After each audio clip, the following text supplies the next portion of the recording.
Testing. 1, 2, 3. It's back to the grindstone, and I'm back in the saddle. So welcome back to Backlook Cinema, the podcast.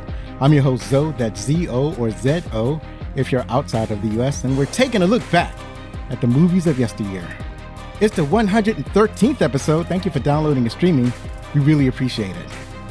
Me and my son, Zach, watched movies that I loved when I was growing up in the 70s, 80s, and the 90s. Movies Zach had never seen before, and I'll tell you what he loved about them, and I'll bring you that sweet, juicy trivia. Well, I normally tell you what Zach thinks about the movie, but it's not going to happen this time. Since our schedules didn't match up, we did not watch this movie together. But fear not, I'm definitely going to rewatch this movie with him because we already watched the sequel to this movie, so it's only right that we watch the original. But before we get into the movie, if you like what we're about to hear, then tell your neighbors, tell your siblings, tell your parents, tell your cousins, tell that local fugitive on a run from the law that you listen to Backlook Cinema, the podcast.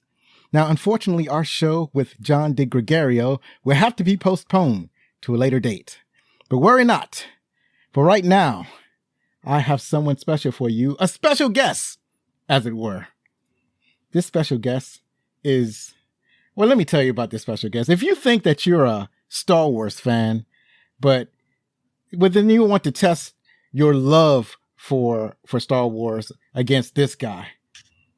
Star Wars and all things sci-fi. This guy is the host of the Scarif Scuttlebutt and proud member of the Red 5 Network. And so, ladies and gentlemen, and gender nonconforming, may I present to you the brilliant nerd among nerds, Ro of the Scarif Scuttlebutt Podcast. Wow, what an introduction! Thank you very much, and I feel honored to be here, and we're gonna have fun with this. Zo and Ro. Yes, I had not thought of that. Yeah, we're separated by one letter. That's amazing. Yeah. So how you doing today? Pretty good. Was doing some traveling. I just got off of work and back home. So yeah, it's been a busy last 18 hours. Yeah, and following your Twitter account, you really do get around. Absolutely. Yeah, I'm like a bad penny. I'm always turning up somewhere. Right. That, well, it's always good to be somewhere than not being able to go nowhere at all. Exactly. So, listening to your show and given the title of your show, someone who will scrutinize the title, they will know that you are an enormous Star Wars fan. I would hope so. Yes. So, my co-host, the original co-host, and I met on Twitter. We met online back in 2018, 2019. And, mom always says not to meet strangers on the internet, but forget that, man. I've met a lot of people on the internet, and started shows with them, started networks with them. So the original co-host of the Scarif Scuttlebutt Podcast, Brad and we started talking about JFK conspiracies on Twitter. And that grew into conversations, obviously, about other things that we loved. We happened to find out that we were both Star Wars fans. We loved Star Wars, and our birthdays are actually like a day apart. So we were both kind of comparing notes and realized that it would have been cool to start a Star Wars podcast together. Back in 2019, I was lucky enough to have Star Wars Celebration hit Chicago, which is the city that I live in. And I just took a recorder, went out to Star Wars Celebration Chicago and started interviewing people, asking them, what they like, what are they doing here in Chicago, and what kind of Star Wars experience they grew up with. And that kind of stemmed out, and we started a show. Wow, that's an amazing story. It's great when you can find somebody that you can share your passions with. And it's also great that well, I was just thinking as you were speaking that like JFK conspiracies is a great way to, to link with somebody and to bond over. It's an icebreaker. Yeah, it's pretty cool. So, I was thinking about, your love for Star Wars. So this suggests that you love other sci-fi. Now I was going back and forth with you on Twitter and because you had mentioned Buck Rogers, and it's like, when you talked about Buck Rogers, it just generated some feelings in me. I was like, man, I got to watch Buck Rogers again. Yeah. So it's funny because I was on another show. What's the name? So they coined a science fiction hashtag. It's the guys at the Science Fiction Remnant. They did a show on Buck Rogers, and I was on the show. I was a guest, and we started talking about Buck Rogers, obviously the 25th century, the 70s show from television. And I got so into it that I wanted to have a show on my show about Buck Rogers. So I took one of my Patreon's supporters, and she's really into science fiction television of the 70s and 80s. We did a show about the black hole, which was kind of a lot of fun. And we really dove into Buck Rogers in the 25th century. So we had a lot of fun with that one. Again, just, we're fans of not only, science fiction, but a whole bunch of other, geeky stuff. We have fun talking about that. We did one with another supporter on the original Battlestar Galactica from 1978, which is a lot of fun to kind of rewatch. And then just kind of, we were comparing the two, the new Battlestar with the old. I'd rather, I prefer the older Battlestar Galactica. I tried to watch the new stuff, but I think they changed too much for me. I seem to be a bit of a purist on that. Yeah, I watched both of those. Oh, hold on. I just noticed that I muted myself. You are muted. Because, where is it? Come on. There we go. Yeah, I just noticed I muted myself because I thought I was going to cough. I was like, I don't want to get this recorded. So I muted it. And so, what you call it? And then I forgot to unmute, obviously. So, and now I'm sucking on a lozenge, hopefully, to make sure I don't cough. But I think I heard the Buck Rogers podcast because you had mentioned that you talked about the first season. You didn't talk much about the second season. No. And I think you know why. I know exactly why. And the funny thing about that is I had read some behind the scenes about why the second season turned out that way. And it has it's pretty bad. It's like it was a bad decision and it got worse as it went along. But I did like Hawk. I that was my favorite character in the second season. Like I think I liked him more than I liked Buck himself. And I just did a rewatch of the first two episodes of Buck Rogers. Like, whoa, it's way different than I'm mature now. I'm mature. So like when I watch it now, watching the first two episodes raises a lot of questions. Yeah, absolutely. But you know what though? It's a lot of fun to rewatch because before I did our show, I mean I went ahead and I rewatched like the first couple of episodes, and there's certain aspects of those TV shows that I remember fondly, but there's other stuff that I forget. Like I forgot that it was a movie first. Just like Battlestar Galactica, I actually saw that in the theater, the pilot Battlestar Galactica. And as much as a fan of Star Wars as I am, the experience for me in the movie theater for Battlestar Galactica was one of the best in my younger years. And I said it on the pod. I said it's because I think the projectionist had the volume up so high that when the Colonial Vipers launched from the Galactica, the seats rumbled, and it really brought you into that world, into that space. And I was exhilarated as as an 8-9-year-old kid. It was awesome. So your movie was 4D before 4D was the real thing. Exactly. Yeah.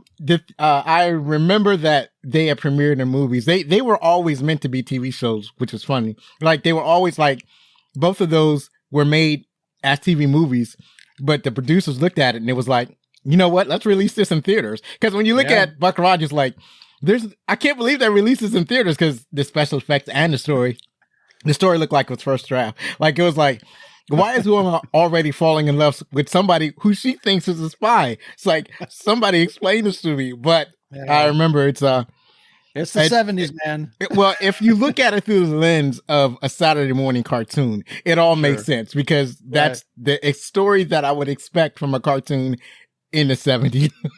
Exactly. Even like a regular 70s show, I don't think it would jump to that conclusion. I guess we only have an hour and a half, guys. We gotta put this in there. Yeah, it's too funny.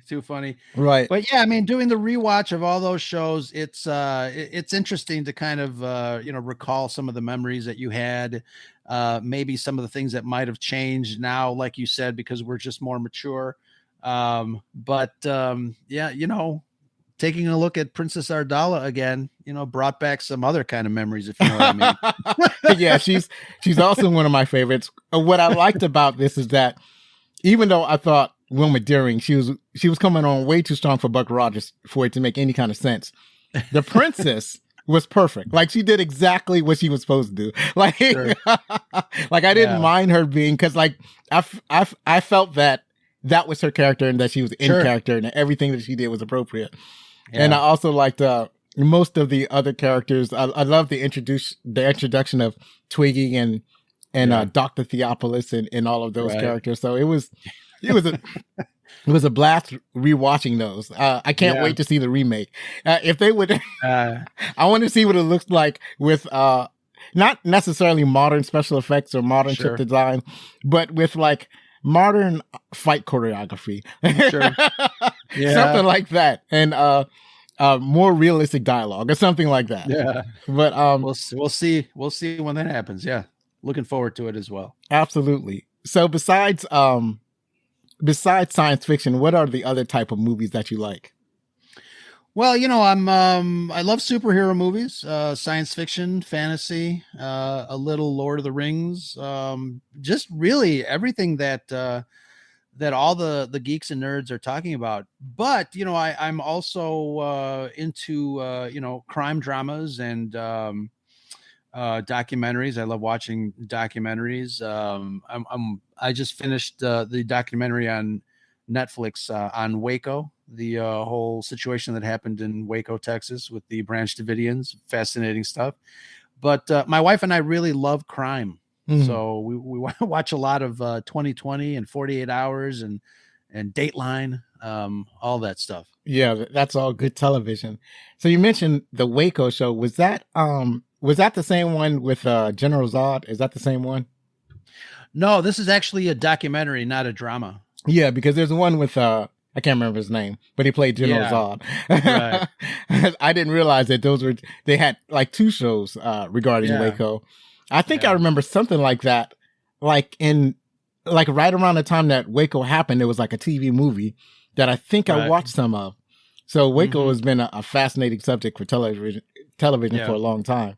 Yeah, I was like, I remember growing up and watching that happen on television. It was crazy. Yeah, same here. Yeah, same thing. So, I also like you said, true crime and stuff like that. I used to watch I'm trying to think of the name of it. We did Airplane. So in Airplane, they had the host of that Unsolved Mysteries, Robert Stack.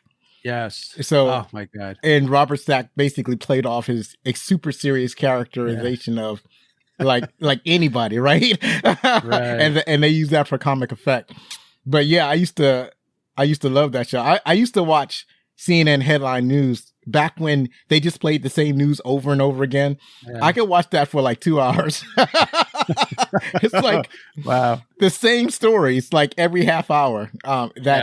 That might be indicative of a mental condition. But I don't do that no more. So anyways, good to know. Right. I'm over it.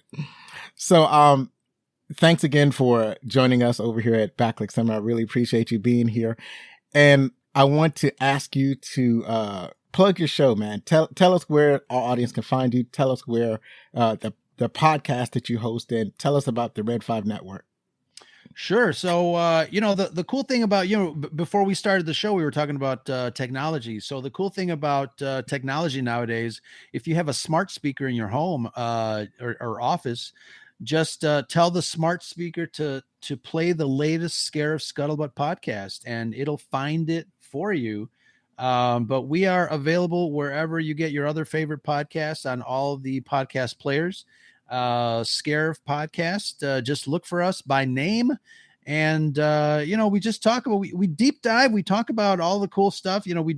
Sometimes we'll do some episode reviews of whatever is happening, usually Star Wars related. But from time to time we'll do, we did, when Willow first came out, we did a review on Willow, Mandalorian, Andor, Book of Boba Fett, all that stuff. So from time to time we'll hop on StreamYard and do our show live Saturdays at 7 p.m. Central Time.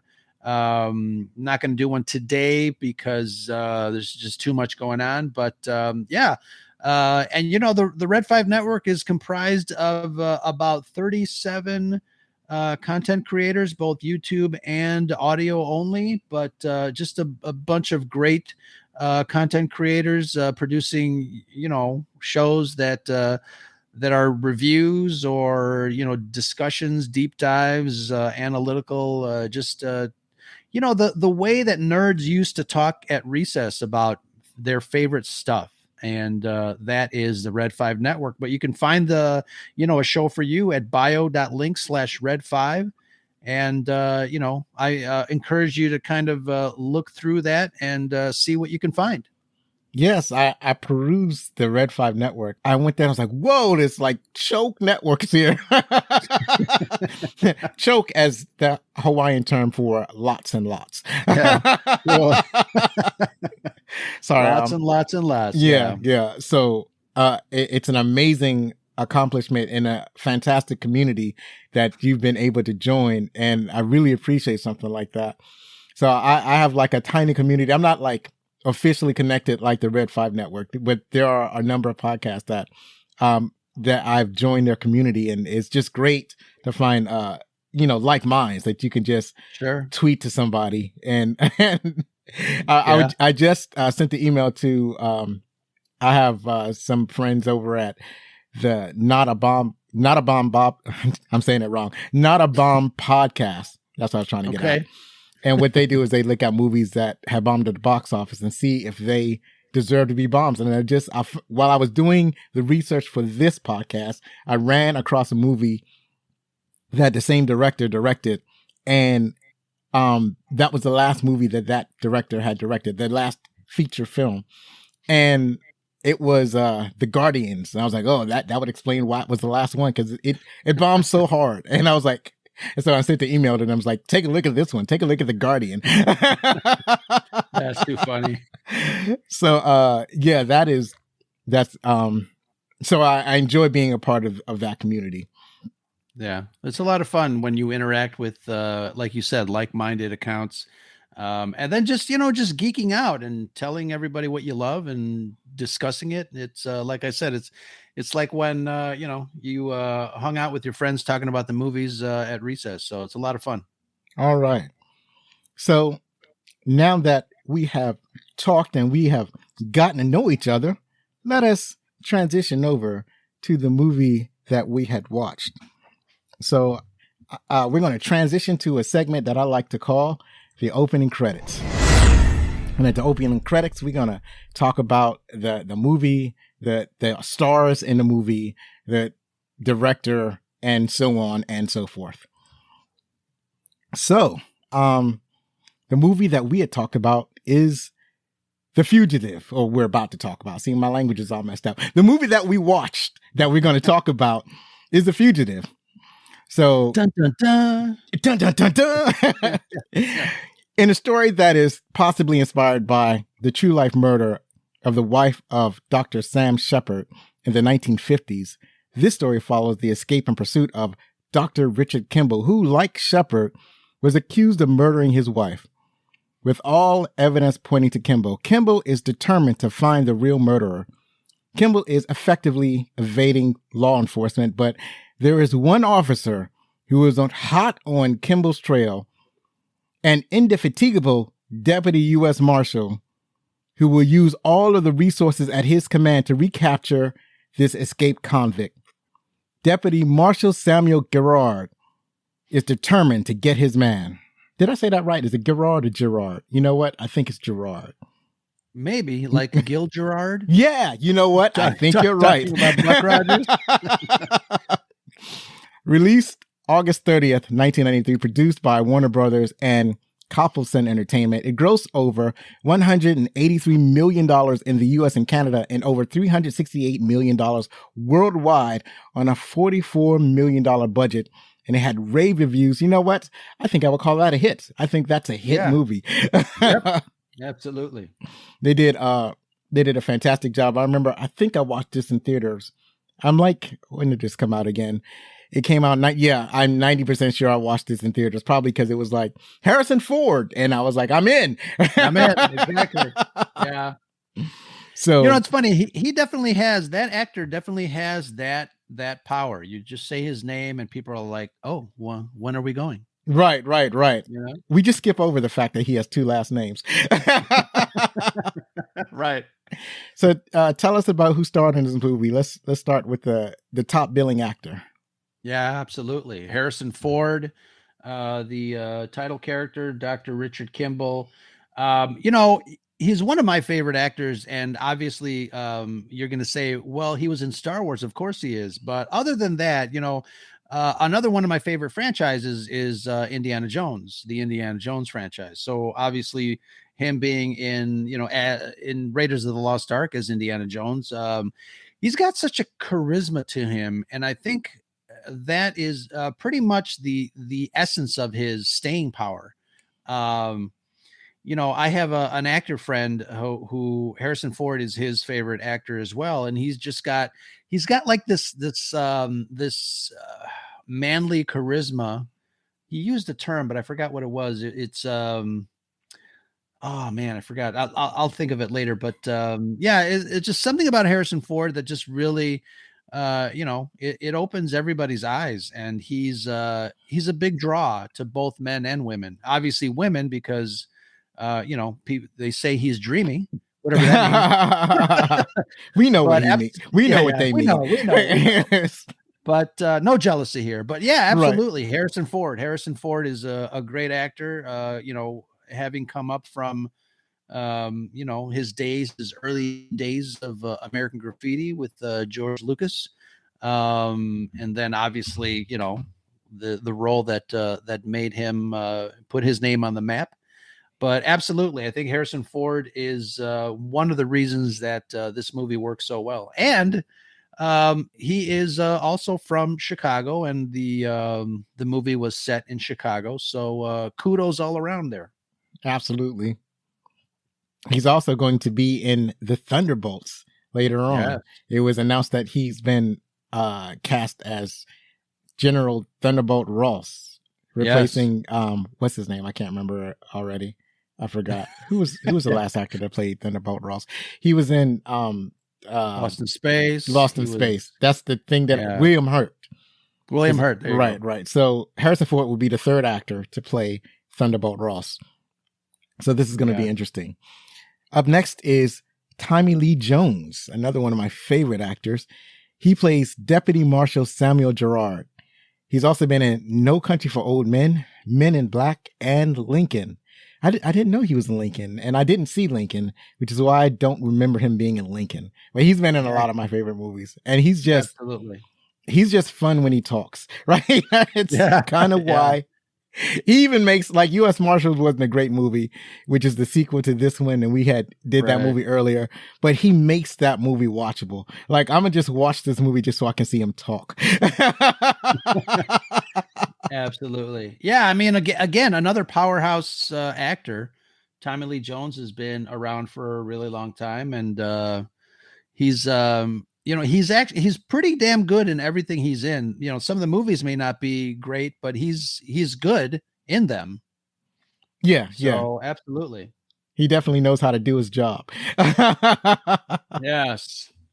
I guess the the spouse of Dr. Richard Kimble, who is killed, Celia Ward. And I got to say, man, she was one of my first like celebrity crushes. My wife used to watch this show called Sisters, and she was on that show, and I watched it too. Right. But Celia Ward plays Helen Kimble. She was in Gone Girl, My Fellow Americans, Independence Day, Resurgence. I didn't see that one, but because she's in it, maybe I'll find it. Apparently, no one should see that one. I just right, exactly. I should have put it like in. She hasn't been in a lot of movies. I try to focus on the movies that people have starred in. So she hasn't been like in a lot of prominent roles in a lot of recent movies. Like there's one movie where she's just like the pretty girl. Where I was like, I can't put that in one of the movies she's featured in. Nobody will remember her from that unless it was like a cameo or something.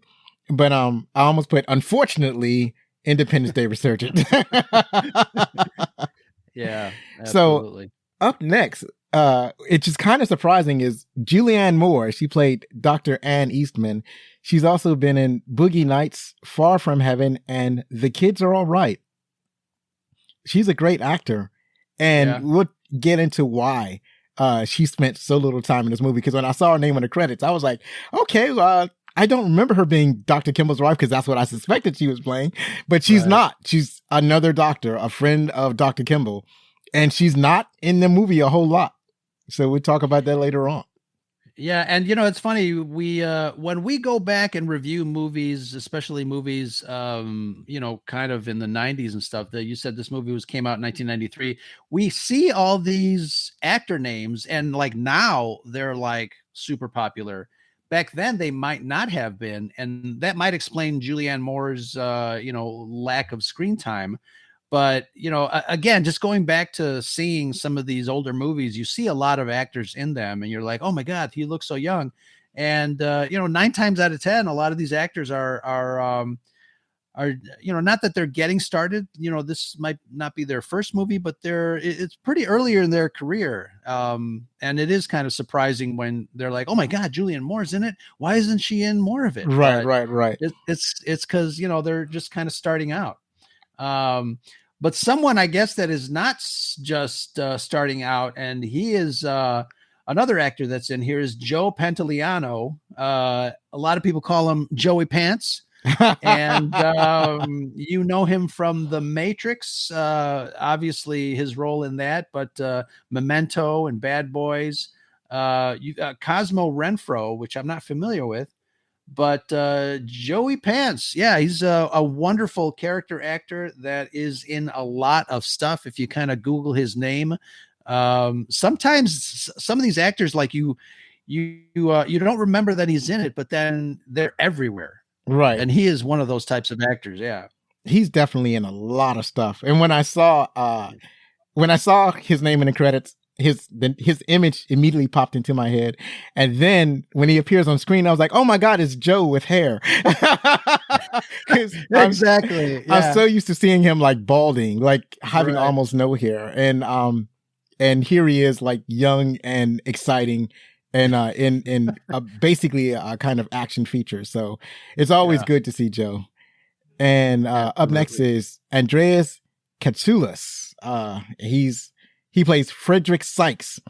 He's been in let me see if I can read this. Hot Shots Part 2, Babylon 5 as Gakar, and Star Trek The Next Generation as Commander Tomahawk. When he appeared on screen, I was like, it's Commander Tomahawk. Yeah, absolutely. And he's a very imposing actor. I think he's one of those actors that sometimes he gets typecast as the bad guy. But absolutely, he's big, powerful guy.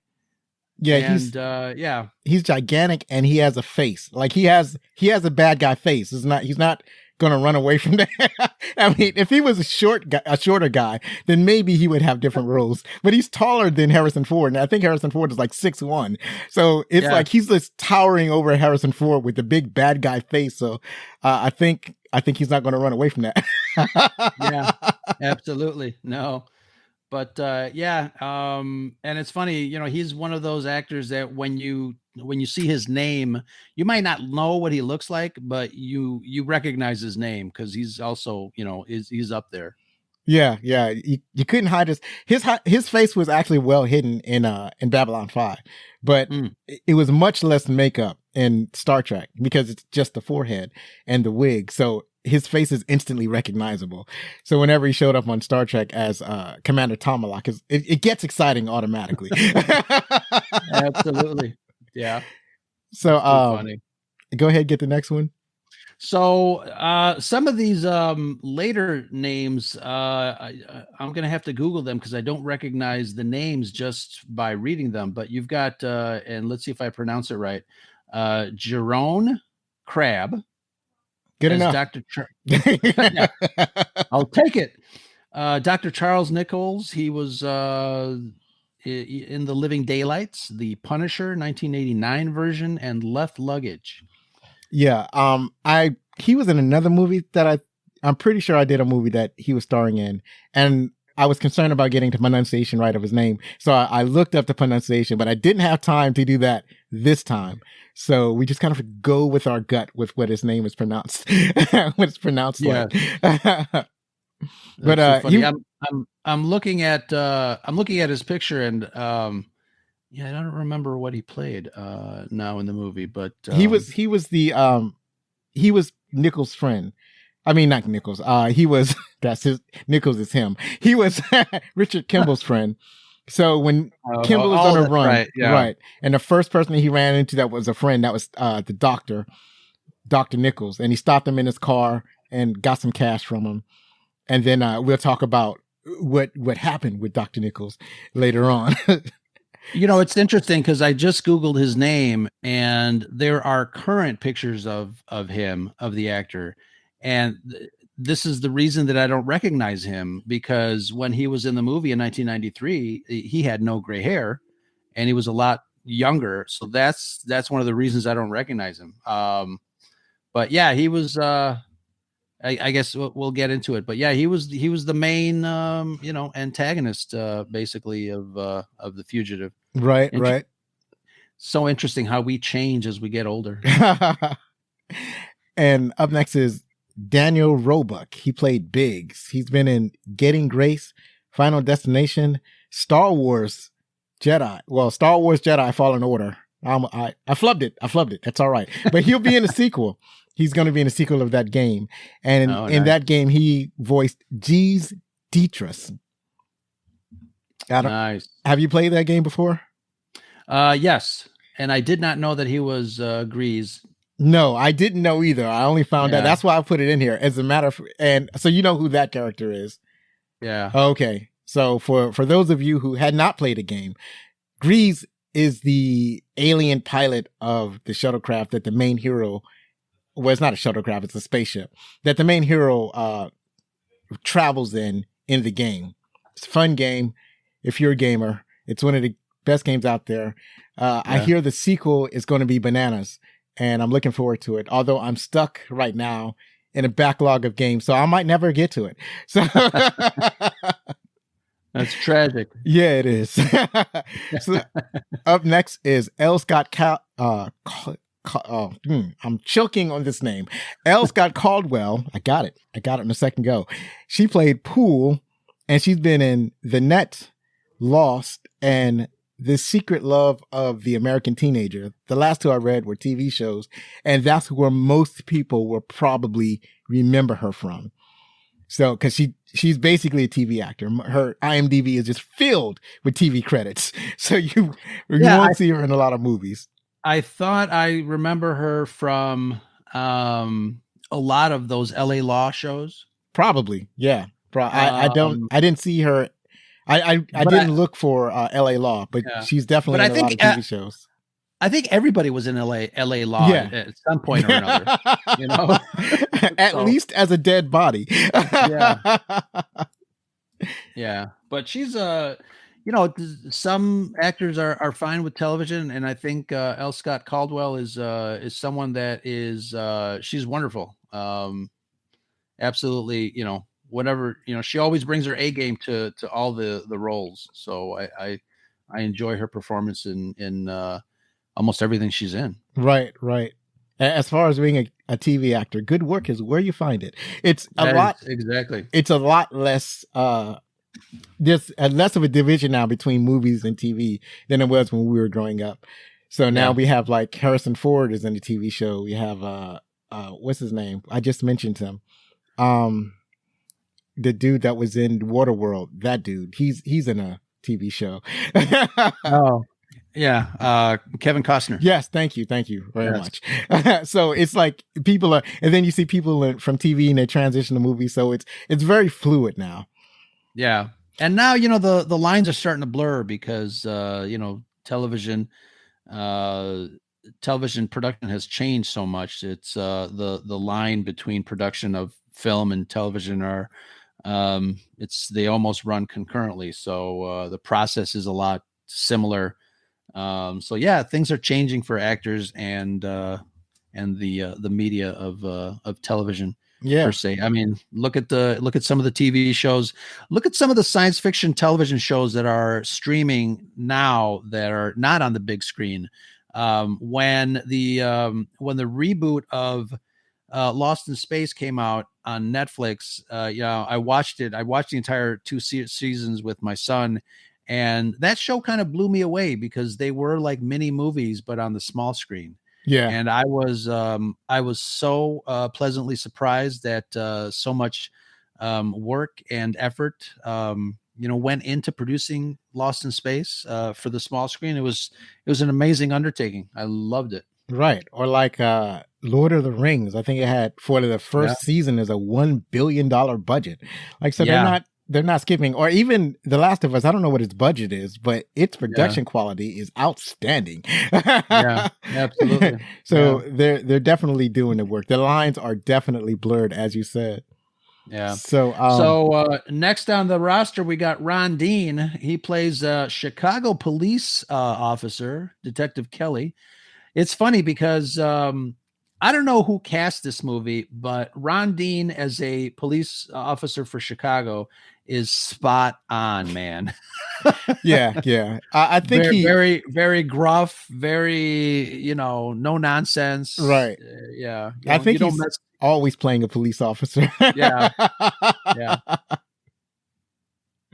So, he's also been in The Breakfast Club, The Dark Knight, and Above the Law. I don't know what parts that he played in those movies, but I'm pretty sure he's a police officer in each of those movies. Yes, exactly. If he's not a police officer in The Breakfast Club, then he's probably the principal. And the last one we have on the list is Tom Wood. He played Newman. He's been in Under Siege, U.S. Marshals, and Apollo 13. We just did Apollo 13 last week.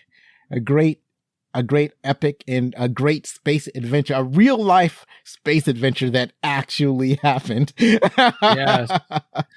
And a couple of years ago, we did my company did a documentary on Captain James Lovell, and I got to sit with him and talk to him about space stuff. And it was really exhilarating for me because I met a real Skywalker. Right. Absolutely. It's awesome. Yeah, that's got to be awesome. Yeah. So that's it for the actors. Why don't you tell us about who directed this movie?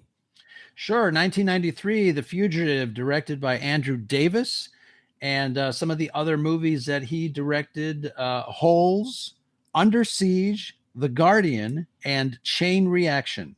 And I think Chain Reaction is also set in Chicago, if I'm not mistaken. So Mr. Davis seems to have an affinity for the Windy City. Probably so. I don't remember much about Chain Reaction, except I think it starred Keanu Reeves. Yes. Yeah, Keanu Reeves and Sandra Bullock? I don't remember Sandra Bullock, but I think there's an older guy with a high quality voice, and he was on The Electric Company. I'm blanking on his name. He was an older black man on Seven, the movie Seven. Oh, Morgan Freeman. I got it. Morgan Freeman. Yeah. How can you forget Morgan Freeman? Right. I have to work my way through it. I had to talk my way to remembering Morgan Freeman's name. Yeah. So Andrew Davis has had some great movies that he directed. Unfortunately, one of them was not so great. And it was so underwhelming that I guess he took a break from directing since that movie came out. And that was in 2000. Was it 2006 or 1996? I can't remember, but I think it was 2006, but it's been a long time. But apparently he's got some upcoming projects. So good luck to him on his new endeavors and on the projects that he intends to do. Absolutely. So the screenplay is by Jeb Stewart and David Twohy or Twohy. Not exactly sure. I'm close. I think I'm close. I think I've heard it pronounced Tui. That sounds good too. But yeah, I'm not exactly sure again. Right. We're going to work on it. So, this movie, this story was based on characters and the 1963 to 1967 TV series by Roy Huggins. So Stewart also wrote or did some writing for Die Hard, Lock Up, and Another 48 Hours. And Tui, he wrote Pitch Black, Riddick, and Imposter. Have you heard of Imposter? I have not heard of Imposter. I've heard of the first two, obviously. I think those are great little science fiction movies. But right. Imposter, no, I have not heard of. Yeah. Imposter. So Imposter is another bomb. Stars Gary Sinise. David. It's Orniforni. I forgot his name. Vincent D'Onofrio. Thank you. That's what I was going for. I know the capital O was throwing me off. So, I love that movie, but and I thought everybody loved that movie, but I realized that it's been forgotten. Like when I saw this in the IMDb, I was like, oh, nobody talks about this movie, and it's funny. It's based on a Philip K. Dick novel. And even though, right. And it follows along its themes of robots and artificial intelligence and yada, yada, yada. And we're actually coming to that conversation right now with artificial intelligence and lifelike robots. So it's curious to see how people react to it. Like if people were to rewatch Imposter, how they will react to it now, as opposed to how it was received when it first premiered. So, moving right along, let us know who wrote the music for this? Who was the composer? Well, if you are a movie buff like we are, you would recognize definitely James Newton Howard. I don't know how much time you got to go through his composer credits. There is a lot there. That's why I only write like 4 or 5 of them. Absolutely. But yeah, he's got King Kong under his wing, The Village, Willow, the TV series, Jungle Cruise. But yeah, I mean, look him up. He's got a plethora of projects under his name. So absolutely. Yeah, just as a composer alone, just not even like a musician contributing to a project, just as a composer, he has 178 credits to his name. That's what composers do. They write a lot of music. So it's always like a director might do like 20 films, an actor might do 100 or 200 projects that includes TV shows and movies. But composers are almost consistently doing between 150 to 200 movies or TV shows or whatever music that they're writing for. I think what happens is that they just write a lot of music. And then when a producer comes to them or a director comes to them asking for music, they just go into their treasure chest of music that they've never published and say, see if this fits. Right. I think that's how they do it. That's my theory. So funny. That's it for the opening credits. And if you're enjoying the show, please remember you can get t-shirts, hoodies, mugs, face masks, jerseys, and more at our website, backlookcinema.com/shop, where you will get new designs every now and then. I'm actually working on new designs right now. I don't know if or when they'll get published. Well, they will get published. I'll put it that way. I just don't know when. I have no idea. But I'll send out some announcements, let you know whenever I get some new stuff out there. So now we're gonna move over and talk about our favorite parts.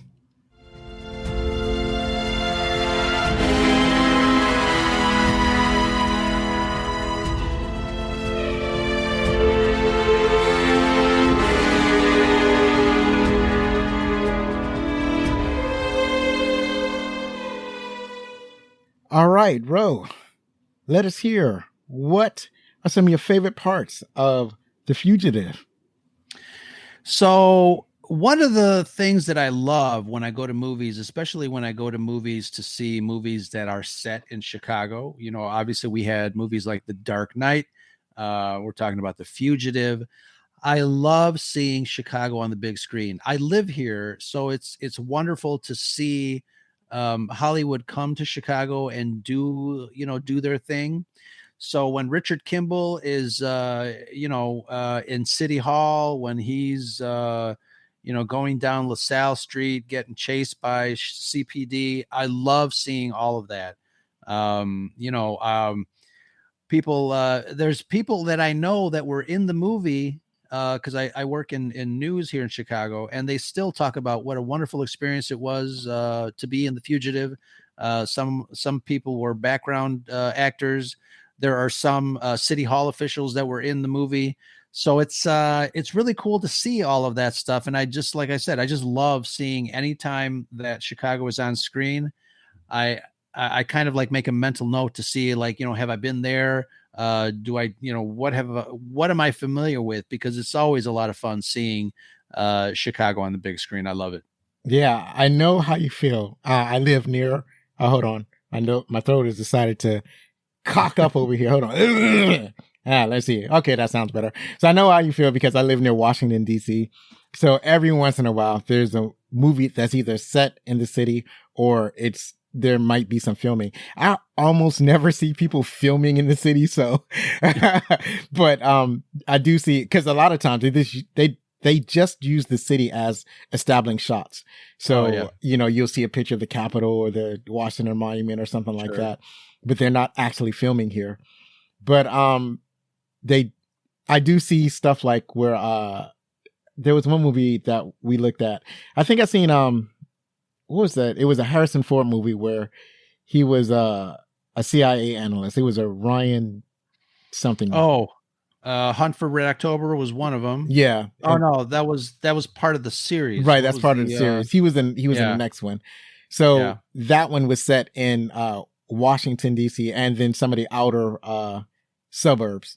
So in watching that, there were some landmarks that I recognized. And then you'll see things like, well, that's not in the city. That's not in the city or the surrounding area. We don't have anything like that in the city. Clear and Present Danger. Thank you. The movie.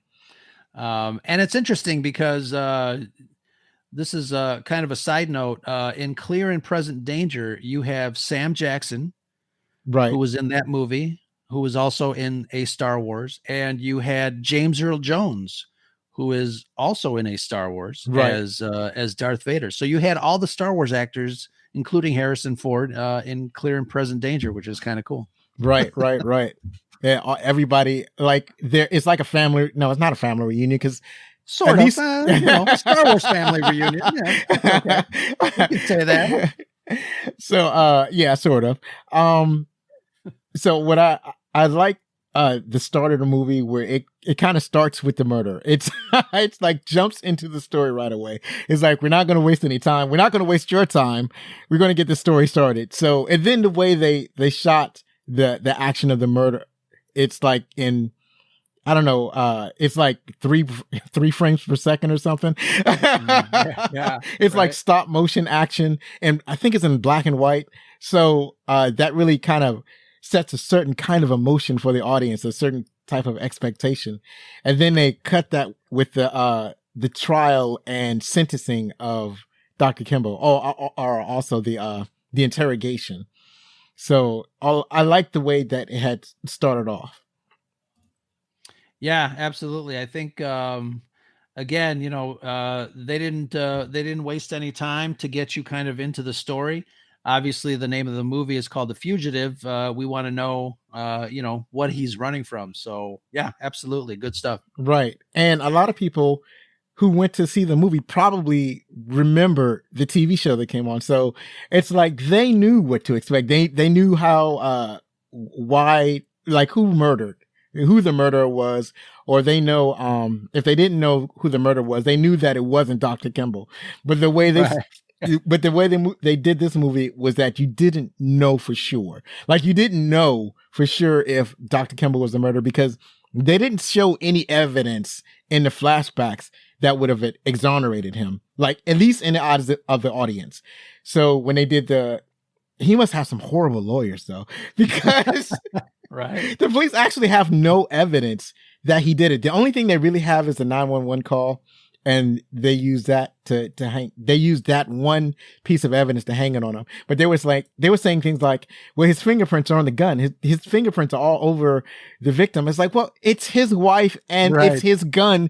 It's his house. Yes, of course you're going to find his fingerprints in his house. He's a doctor. Yeah, he's probably going to try to save his wife's life as she lay there dying. So it's like that was really the only evidence. If it was like any place else, then you could say, well, we found his fingerprints, or if it was a different weapon or something, but no, they didn't have anything on him, but, he had bad lawyers and he was railroaded by the system at the same time. So that was fascinating.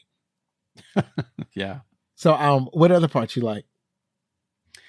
Well, you have in your notes regarding the St. Patrick's Day parade, and I think, it's funny because I'm thinking of another Chicago-based movie that has a parade that features very prominent Ferris Bueller's Day Off.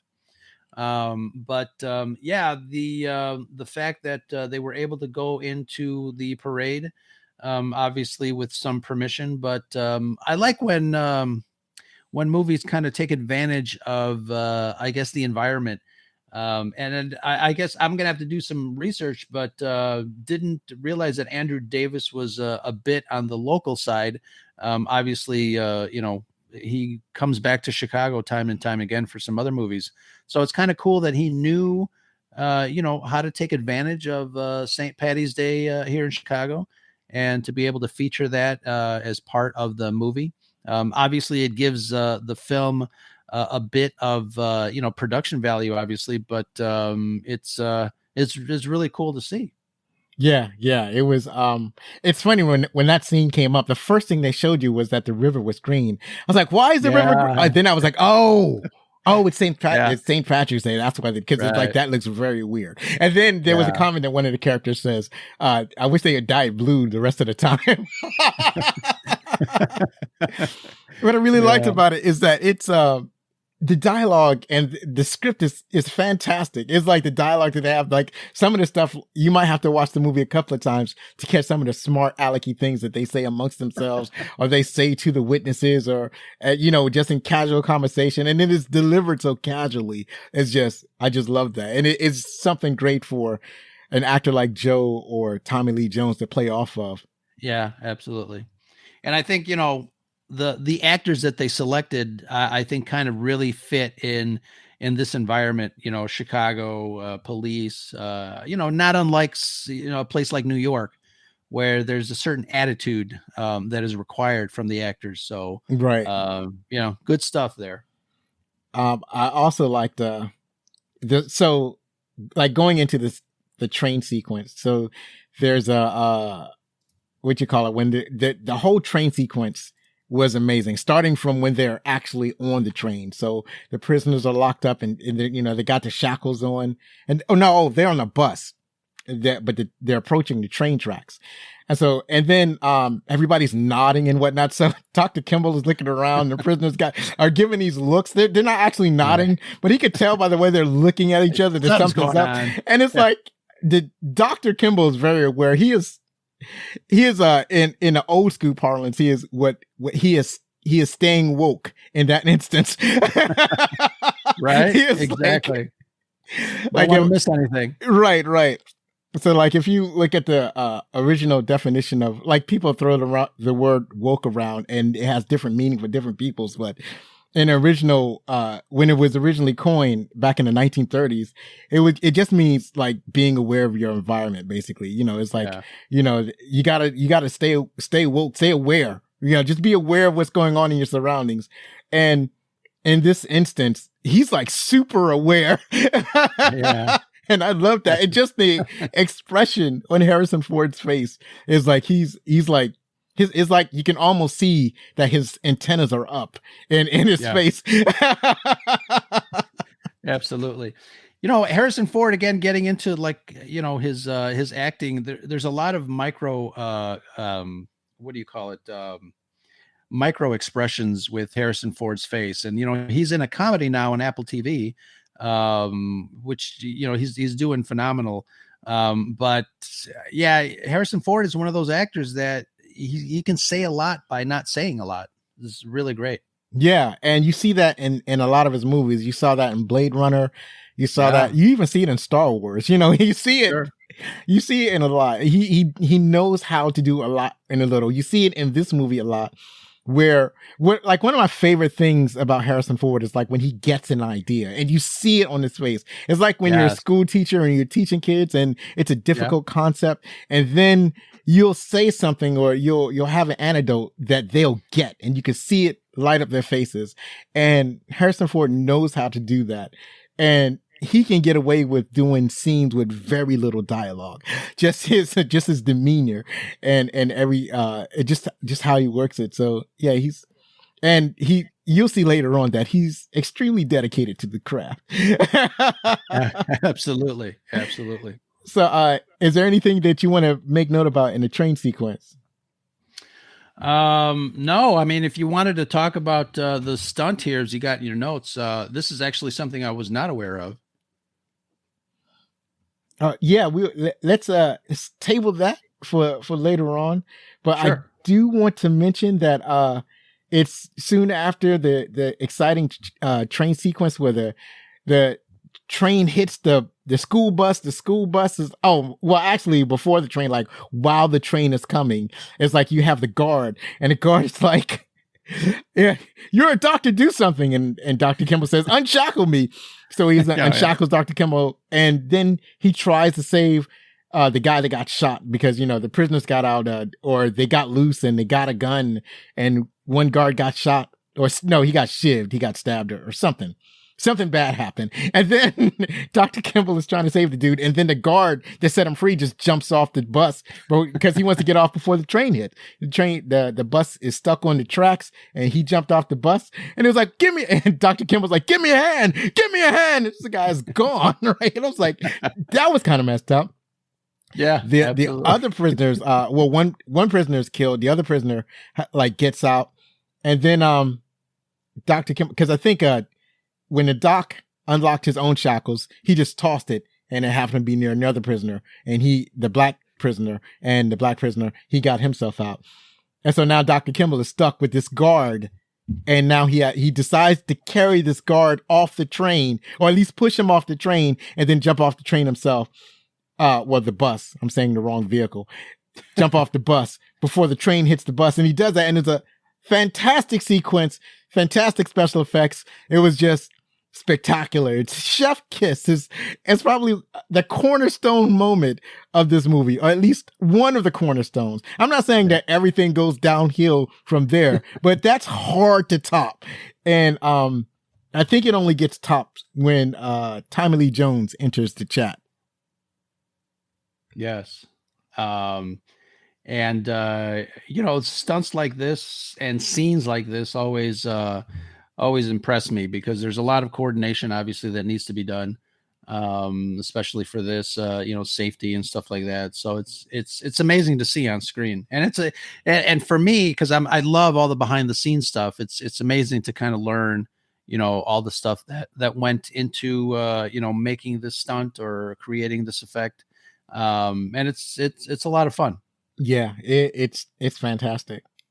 So, any comments on Tommy Lee Jones acting when he shows up on screen and he's the head deputy in charge, so to speak.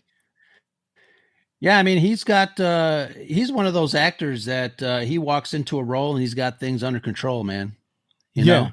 Yeah. I just love the way he just take, and it's like he's barking orders, right? He's doing this, give me a perimeter here, and right, yeah, right. I just love that, and he does it almost nonchalantly. It's like he's chewing on a toothpick, whatever, and he's like, yeah, he's super relaxed when he shows up. Yeah.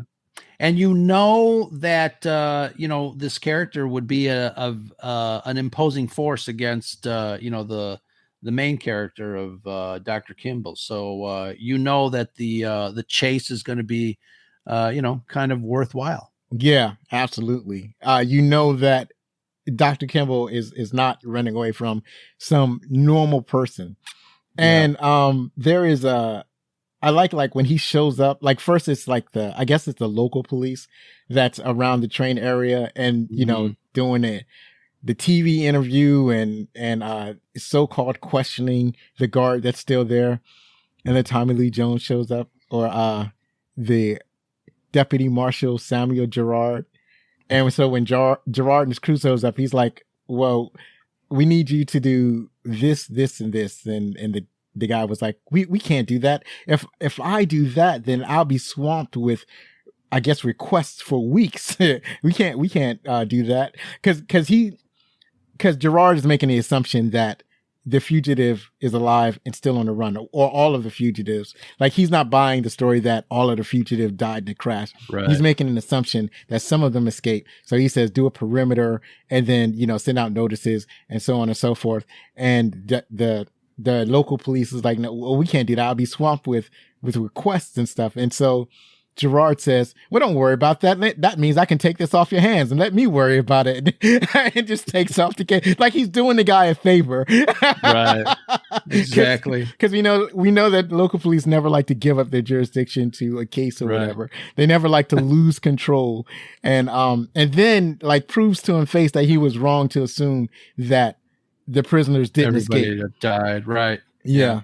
So now we got a bunch of prisoners running loose, and that's when he starts barking orders. Like, I just love that. That was just great. That's what I loved about U.S. Marshals. Yeah.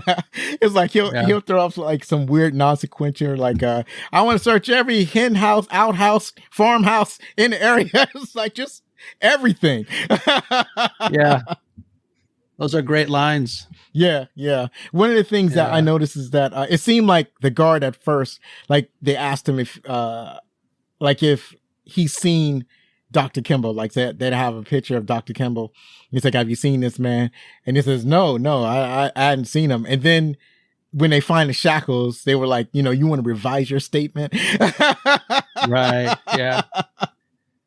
Because it's like, it's weird because I don't know if he was covering for the doctor or he was just he didn't want to take any responsibility. So he kind of tried to lie his way out of it or something. I'm not exactly sure what's going on with that dude. But I don't know if he maintains his job any longer. I guess he's going to be put on detention for losing his prisoners. I don't. Maybe if he told the truth from the get-go, I let Dr. Kimble go because my partner got shot. Instead of claiming that he saved his partner, he would have done the same for me. You jumped off the bus. The bus, yeah, exactly. Just, I love the little details that they put into the story. Yeah. Too funny. So what are some other favorite scenes that you can think of right now? Nothing comes to mind. Again, just this movie is I love just all the kind of like the hiding and the sleuthing, and obviously, Kimble changes his appearance. He goes on the run. I love the I guess the kind of the mystery aspect of the whodunit. You don't know who actually killed Kimble's wife. And when he really starts, when Harrison Ford's character really starts getting into the investigation process, he's got to do it alone. And it, he goes around and does his thing, and it really gets exciting. Yeah, he has to be alone. He has to be as incognito as possible. And what's interesting is that he doesn't go into like an outrageous disguise. He's not putting on a wig or anything that's outrageous. He just shaves his beard and he dyes his hair. So now it's like jet black. And I was like, oh, he's even more dashing now. So there's a scene where he breaks into a hospital and just like he takes off his prison clothes, because obvious you got to do that, and then puts on like a jumpsuit from a delivery man, and just being all casual. He knows how to be casual and relax so that he doesn't draw suspicion on himself. So he doesn't need a disguise. He just acts natural, and with his beard shaved off, he's less recognizable. And because the photo is going around that everybody sees is Dr. Kimble with a beard. So he's going to be Dr. Kimble without a beard, wearing like not a jumpsuit, but overalls instead of like a 3-piece suit like you would normally see a doctor. He just, for someone who has never been on a run, such as Dr. Kimble, he really know how to be incognito. This might have something to do. I'm theorizing now. So Dr. Kimble was probably a well-known doctor, and there were probably times that he didn't want to talk to people. So my suspicion is that he learned through his profession, being well-known and wanting to be incognito. He learned how to basically make himself less noticeable, right? Make himself, that's a good theory. Like when he's out in public, just less interesting in order to move in places without being bothered. Sure. Yeah, that makes sense. So, this is all guesswork. Sometimes you have to do guesswork with these movies. Absolutely. So there's one particular scene where, so he basically sneaks into a hospital and immediately starts to heal himself. And I was thinking to myself, physician, heal thyself. And that's exactly what he does. And he's twisted in the kind of way to try to, he's not stitching himself up, but he's treating his wound that's on his side. So he's twisted himself to heal the wound on his side. And also I got flashbacks of the fine art classes that I had in community college. I was like, that's exactly the type of picture that I'd be required to draw. Oh, that's funny. Yeah. So, he's walking around, he's shaved his beard, he's got jet black hair, he's being incognito, and he decides that, he knows the police are not going to go looking for the real murderer because they think that he's the real murderer.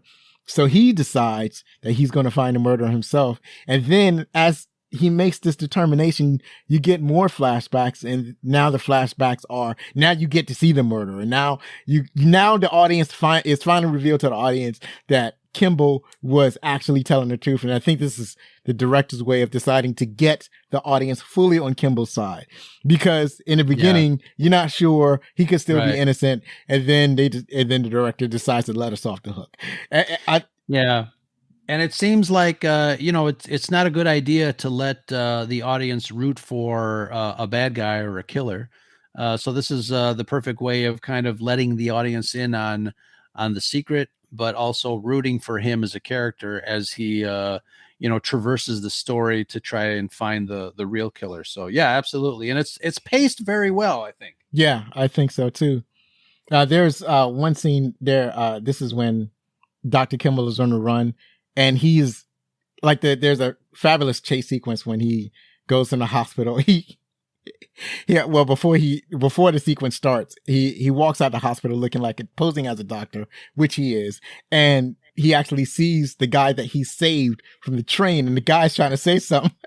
And he puts the breathing thing on him. It's like, check his ventricle up there. Right, and then steals the ambulance. And then at first he's acting casual in the ambulance, and then he goes running, and then the police start chasing him again. And then they chase him to a tunnel. And it's the tunnel sequence that is awesome, because everybody is sure that he's going to get caught. It's like, we're all sure. It's like, he's definitely caught. There's no way he's going to get away. And he finds his way down a storm drain. And I thought that was awesome. It was like, way to go. Way to solve that problem. Because I've seen way too many stories where they solve problems in a way that doesn't make sense. Yeah. And it's one of those scenes that is very recognizable in movies, older movies. And it's sometimes it's recreated for similar effect than what the movie had in the original movie. But it's like I said, you've got that shot of Kimble at the edge of the storm drain, and Tommy Lee Jones, doing that scene back and forth. The lines that are very iconic. I would have to say they're very iconic because Richard Kimble's like, "I didn't kill my wife." And Tommy Lee Jones turns around and says, "I don't care." And the way he says it, I mean, it's perfect. It's wonderfully performed. I think the script had the line a little differently, didn't it? Yeah. And what I liked about this is that even if they went with the line that was in the script, it's not exactly what you would expect. Because it's like, usually police says, or tell it to the judge, or right, don't worry, it'll be all right. Or they'll even lie and say, I believe you, just come along with me. Instead, the lawman says, I don't care, because it's like his job isn't to, defend you or try to determine your guilt or innocence. His job is to recapture an escaped fugitive, which you are. So, that's the end of this day, right? That's all I'm concerned. And I love that. I love that line. I like how unexpected it was. It's like, it's almost a joke. You almost want to, it feels like a punchline to a joke because it hits the same way.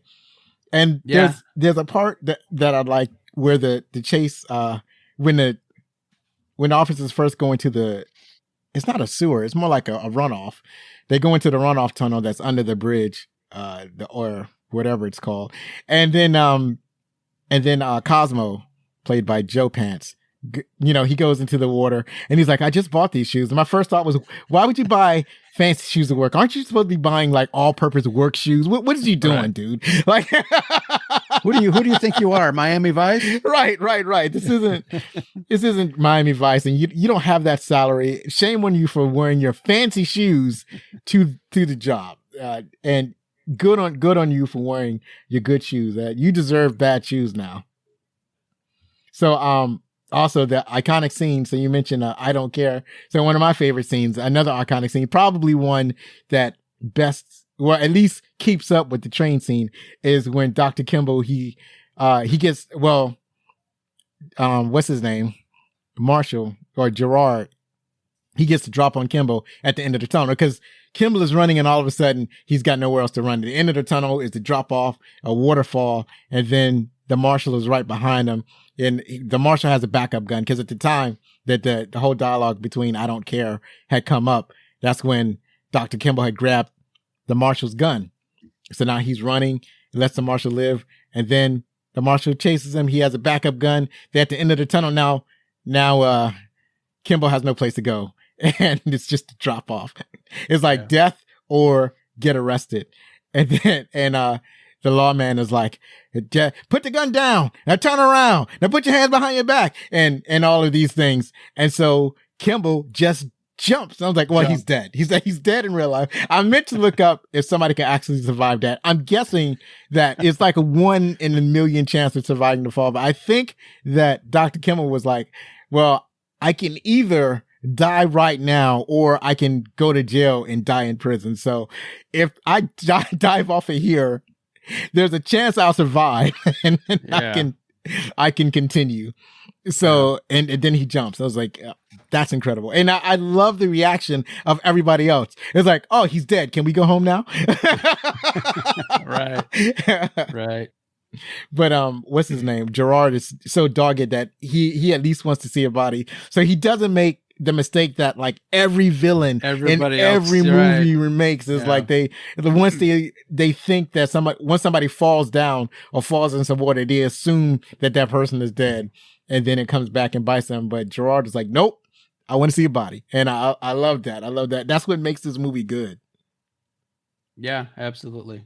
I think it's and the other thing that makes the movie good is the relationship, the way that the actors interact with each other. they're playing characters, but there's something about them, even with this cat and mouse chase. They develop kind of like a rapport throughout the movie that makes it fun for the audience to kind of follow the chase from both perspectives. You've got Kimble, who is trying to find out who murdered his wife, and you've got Gerard, just trying to capture him. But and we'll get into it. But later on, I guess the dynamic of the two characters kind of change because their perspectives are changing, and I think that makes for a really good narrative in this storytelling, and one of the reasons that this movie is so popular. Yeah, it shows character growth, especially for Gerard, and then a little bit for Dr. Richard Kimble. Although I have to say that his character doesn't change a whole lot. For him, we're just along for the ride. We rooting for him to solve this murder, and then when we get more flashback, we get to see what he sees. We get to see the real murder. We get to see the one-armed man. And then we're like, where he's in a spot where we're rooting for him, so his character doesn't necessarily have to grow. It just has to solve this murder. And then right. You mentioned the rapport, so like one of them is like, I don't know how. I know that I talk about it later on, that there were some lines that were improvised and some lines that were in the script, so I don't know which was which, but I remember when Gerard says, when he talks about Kimble jumping off, he says he did a Peter Pan off the dam. So I'm like, that's like inspired dialogue. Or later on, when he's on the ground and the guy says it's like a local police, and Gerard is telling him like he wants these perimeters and dogs and all of these things. And local police is like, well, he's fish food now. And Gerard tells them, well, go get a pole and go catch the fish that ate him. Yeah. Again, I know a lot of these older actors, kind of take a look at scripts and say, you know what, I'd rather say it this way, or I'd rather do that. And obviously Harrison Ford changed one of the most popular lines in Star Wars. Princess Leia says, I love you. And he says, I know, instead of I love you back. So it's interesting to see a lot of the actors changing some of the lines in this movie, especially. And then obviously, especially because Harrison Ford is in it doing the same thing here. Right. Yeah. When you have the right actors, they definitely make the movie better when they're able to improvise. Sometimes the improvisation works and sometimes it doesn't, but when it works, it's like magic. And it's like, and when golden, you see that, and then when you see it, it's like, there's no way that it could be like, if it was any other cast, it never would have worked the way it worked in this movie. Yeah, absolutely. There was some subtle misdirects in the movie that I enjoyed. There was one part in the middle of the movie where they're talking about recapturing the fugitive, and they said, and now I'm asking myself, how did they find him? Because they're saying, yeah, he was spotted here, here, and here. And I'm like, how did you spot him when you're still looking for him? That doesn't make any sense. And then when they continue with the movie, they found the other one that escaped. So the big black fugitive that had escaped, and they were talking about him in the house that he's held up in. And then they did that scene where, they're able to recapture him, and they capture him because one of the guys, Newman, he gets caught by the other fugitive. So and then the woman is continuously screaming, and Newman is caught, and the other fugitive is like, just let me go. We could talk this out. Just let me go. You let me go, I'm gonna blow his head off. And Gerard is sneaking around, and it sneaks around to a way where he could shoot the fugitive dead, but he shoots the fugitive and is right next to Newman. And Newman did not appreciate that. Right. And Gerard was like, you think I should have negotiated with him? And Newman says, yeah, you could have killed me. And he says, I don't negotiate. So it kind of builds Gerard's character a little bit, it shows where he is. It's like he's a type of person that's not going to stop until he gets who he's after. Although I'm not a fan of the no-knock warrants, even though theoretically it's used properly in this case. I'm like, I'm glad there are lots of places that stop using that. And that, that goes to show you too. I mean, Tommy Lee Jones's performance, told, I guess the directors or the studio that another movie might be good with him in it. I got to rewatch that one too, because I don't remember a lot of Marshall, but yeah, I mean, when you got Tommy Lee Jones, and it's funny because you got in the notes here, the fact that Tommy Lee Jones supposedly told Joe Pantoliano that no one's going to win any awards for this film. Right. And then not only does it generate 7 Academy Awards and 3 Golden Globes, but a sequel as well. So who knew? Right. Absolutely. they did some phenomenal work in this movie, especially like for an action movie, right? It's like the Oscars are hard on either action movies or sci-fi movies or romantic comedies or just plain comedies, right? If it's not like a drama, then the Oscars kind of don't pay attention to it too much. Right. Absolutely. Not that I don't like dramas, but they do get a lot of attention from the Oscars. Sure. Like they're overrepresented, as it might be said. So you had mentioned Kimble being the detective. He's being almost like a master of disguises. He reminds me of a show that was on called The Pretender, about this guy who would just basically assume different identities to solve mysteries. You know what? I think that might have been or The Fugitive might be the inspiration for that show. Like when you think about it, because The Fugitive is basically a man assuming different identities to solve a crime. Yeah. And Kimble is in a serious situation because he's being chased and he doesn't have any outside help. And then when he finds, like some of the evidence that he needs, then that's when he tries to lead the people who are pursuing them to that evidence. It's like, right. And it's like, he's taking a chance. It's like, but I gotta try something. Yeah. And I think that's what makes this movie, so unique. And that's what, like I mentioned earlier, that's how that's how both of their characters' dynamic changes. And, it almost, it starts out here, left and right. And then as the story progresses, they kind of join in the middle in a way that I don't recall any other movie or any other like murder mystery, kind of going that way. You've got your usual, whodunits, where the mystery is solved by one party or another, but this time it's really unique. Like you said, Richard Kimble kind of starts to want to direct Gerard to some of the clues and almost like recruit him as help, right? And it changes in the middle of the movie, and I think it's almost like you're watching a new movie every couple of minutes because the dynamic changes between those two characters, which is fantastic. Right. And the choice he makes to lead him to the evidence, where Kimble leads Marshall to the evidence, or the Marshall to the evidence, is like, as he's making a phone call from the house of the one-armed man, and he calls and he says, like, remember what I said at the waterfall? Because now the Marshal is getting a bunch of crank calls. So when Kimble says that, it was like an inspired choice to open the conversation. So when Kimble says that, the Marshal automatically knows that this is the real Dr. Kimble.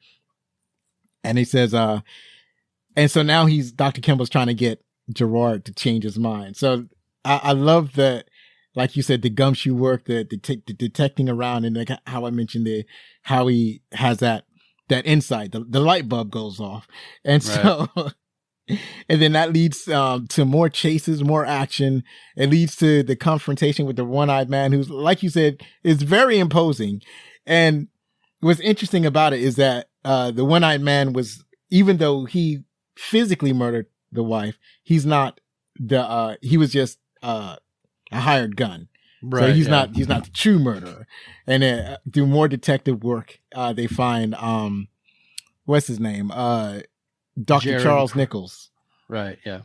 And and so when it's him, and then Kimble shows up at the meeting, it's like, and then there's the fight between two old men. Right. Yeah. And then There's a point where they're on the roof and they fall down the elevator, and I'm thinking, well, they're dead then because they're old, right? Yeah. There's no helping the osteoporosis now. Right. And then they continue fighting, and it's like the action sequence was great, but it doesn't. But it's a little bit anticlimactic because it's one of those things where I figure the one-armed man should have been involved in that. I mean, he kind of dispatched the one-armed man pretty easily. Yeah, right. But I like the way but I do like the way it was handled. I like because it looked because in the train they were on a subway train, and then the one-armed man happens to be on the same train as Dr. Kimble, or maybe he followed him onto the train, and so he was just going to shoot him on the train. I guess that'll work. Yeah, sure. Yeah, we live in big cities. Right. It was such a weird choice to just shoot him on the train. That's so weird. But anyway, but doesn't get to do it, shoots a police officer instead. And then what did you think of the resolution of the whole story? Yeah, I mean, it's I think it was well done. Again, the scripting and the story, one of the biggest things that I have a lot of issues with current movies is the writing aspect. They seem to just kind of like slap things together and then call it a script. A lot of movies, like you said earlier, probably need to have a third or fourth draft, kind of scripted out. But I like the way they ended, and I know you have in the notes that they filmed 2 endings for it, and I think a lot of movies have done that because they want to make sure that the best possible outcome for not only for the movie but just for the audiences as well. But it's interesting, and I think they handled it well. Yeah, it was. I liked that it was the way it ended in a somewhat unexpected way, because they really hid the fact that Dr. Charles Nichols was the real perpetrator of all of the nonsense, because this is the first person that Dr. Kimble goes to help, and then he doesn't give up Dr. Kimble, and then Dr. Kimble gets some help from him some more. So it really was well set up. It was all good up until they realized that Dr. Kimble, or not Dr. Kimble, but Dr. Nichols knows this guy that was involved with Big Pharma. The DM or DH was the big pharma company that Dr. Nichols is going to be on the board of. And so that set up the motivation for killing Dr. Kimble, because Dr. Kimble had found evidence that the drug that the Big Pharma was testing was not working, or had very dangerous side effects. And they didn't want that getting out to the public. They didn't want to tell the public that the drug had very dangerous side effects. So this ought to pique your interest into conspiracy theories, because people think that about these big companies all the time. Right, exactly. Yeah. So we find out that the murderer of Dr. Kimble's wife was Big Pharma all along. So that was an interesting twist. It's like it wasn't a lone gunman. It was it wasn't somebody that was just robbing the place. It wasn't just anything like that. It was just a huge pharmaceutical conspiracy, and it was solved by a doctor who was framed for murder. So they weren't even after his wife, they were after him. And they failed to, because they could kill his wife and not they didn't have to worry about they would still have to worry about Dr. Kimble leaking this information or finding out that they were going to go ahead with the drug. So they needed to eliminate him. But I liked that the story to me made sense. And I liked that there weren't like huge, gigantic plot holes that I could spot right away. And I just, in general, like action and suspense movies. So this checked all the boxes for me. So it's why it's one of my favorite movies.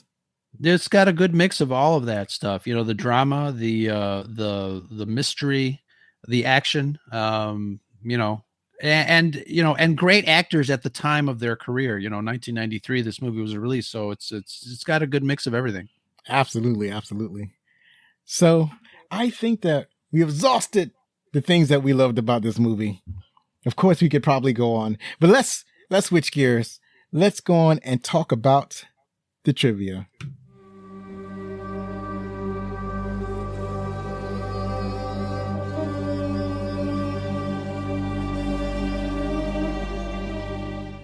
Now we're back to talk about the trivia given to us by IMDb. Now, as I always warn you, I'm not editing this stuff. I'm just cutting and pasting. So if it's wrong, I'm so sorry. Also, I'm reading it, so there might be some flubs on my part. That's going to happen. So let me start off with, but this is like some of the most interesting trivia of like many other movies that I have looked for trivia for. So the scene where Kimble is running through the St. Patrick's Day parade was not scripted. This was a later addition by Andrew Davis, as you mentioned earlier. Davis, a native of the city, as you surmised, really wanted to capture the parade and was granted permission from the mayor's office to film the day of the parade. The entire sequence was shot with a handheld Steadicam without rehearsal. Ford and Jones just went out into the crowd and did their thing with camera operators running around trying to keep up. Ford observed that since his character was keeping a low profile, it meant that he himself didn't stand out much and lasted several minutes in the crowd before being recognized. That's so cool. Imagine just being in the parade and I'm like, hey, look, it's Han Solo. Right. Absolutely. So cool. And it's like they just said that he was recognized, but they're not suggesting that he was pointed out by anybody. Probably somebody who was walking beside was like, wait a minute, you're Harrison Ford. It's like, I'm acting right here. I'll talk to you later. Totally. Very cool. Always awesome to what I really liked about that particular scene, the parade scene, is that at first he's running, but because he knows how to be incognito, as soon as he gets a chance to just blend in the crowd, that's what he does. First, he just walks around like in a crowd, then he walks around in the parade, then he puts on a hat that he digs out of a trash can, a green St. Patty's Day parade hat that like thousands of people are wearing that day. Right. And then he finally takes off his coat, his green coat, and now he looks like he's just wearing a blue hoodie. So I love that, how natural. And then you wouldn't expect that these are just cameramen running around. Like this looks like it was shot on purpose, but it was just an improvised act, and it looks awesome. Looks great. The big stunt we talked about earlier, Andrew Davis only had one chance to crash the train in the train scene and had to get it right, obviously. So he consulted an array of engineers and stunt doubles and the insurance company, obviously, to predict what would happen. The train was expected to crash into the bus at 35 miles an hour, but the director was in error. The train came in at 42 miles an hour, and if everybody remembers their physics lessons, that's a big no-no. Nevertheless, the scene went exactly as planned. And, when you plan on doing a stunt with big, vehicles like that, you got to get every little thing right, because obviously lives are at stake. The safety of the crew and the actors are at the top of their of worrying about it. But it's interesting that they got the insurance company involved, because they're the ones that usually say no, you got to use dummies or CGI or something. But right. And what I liked about this is that, so they had engineers there. So the engineer was probably like, all right, here's what's going to happen. This is going to end up here. This car is going to jack over there. This car right here behind that car is going to jack over there. This one's going to end up in a big pile of it. All right. Everybody's going to be safe. We got it right. And it's funny because it never happens that way. I'm going to tell you a quick story. I was shooting a stage scene between an Amtrak train that was supposed to hit a Chevy Trailblazer that's on the track. This is for my work. And we did the same thing. We asked, where do you think it's going to end up? We were thinking, okay, it's going to end up over here. None of the stuff that the engineer said would happen happened. That's crazy. So I guess, as an engineer, you do the best you can. I guess. Yeah. It's like you got to give your best guess. So the next one is, it proved to be cheaper to use a full-size locomotive at around $20,000 each rather than creating the crash scene using miniatures, as the budget was quite tight. It was impossible to rehearse this key scene, and it was a one-shot deal. One time to get it right. I think Eminem mentioned something like that. Yeah, exactly. And it's funny though, because I think as a director, he has the ability to do a lot of coverage, which means put cameras all over the place. And as you said before we started, they could fix it in post. Yeah, absolutely. And I think that's really one of the saving graces of shooting a scene like this that can only be shot once, is that shoot it from as many angles as possible. Right. So that when you edit it, it could, you get the best possible cut of that particular stunt. Yeah, absolutely. So yeah, the train wreck and the bus remain a tourist attraction in Dillsboro, North Carolina. Is that where that stuff ended up? I guess I'm guessing that's where they shot it. Oh, okay. Yeah, they shot that scene in Dillsboro, North Carolina, and they left it there. The engine, though, I didn't write this, but it's in the IMDb. The engine didn't get destroyed, so they're still using the engine. But the rest of the wreck is just a train wreck. So that's pretty amazing. So Harrison Ford damaged some ligaments in his leg during filming of the scenes in the woods. He refused to take surgery until the end of filming so that his character would keep the limp. The limp came to be seen as any subsequent scene where Richard Kimble is running. And yeah, you do notice that. Yeah, absolutely. And it's funny, Harrison Ford seems to get injured a lot. He was injured on the set of The Force Awakens. Yes, there was a famous injury. Yeah. But a lot of injuries in his Raiders of the Lost Ark movies. Yeah, so, and because he's an action star. He's an action guy, exactly. He's in action movies, and he's doing a number of stunts in his movies. And I don't think that he's like Tom Cruise or I forgot the name. Yeah. Chang. Is it Chang? Chong? No, that's not it. I forgot the name. I can see his face in my memory, but I can't remember her name. He's a Chinese action star, and he does his own stunts. Oh, Jackie Chan? Jackie Chan. Thank you. Yes. Yeah. So he's not like he's Jackie Chan. Right.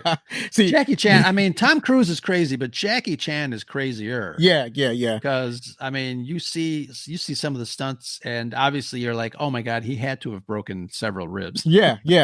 And he probably had. And I remember, I think it was Rumble in the Bronx. They do this for every movie where they show like the behind the scenes of Jackie Chan getting hurt.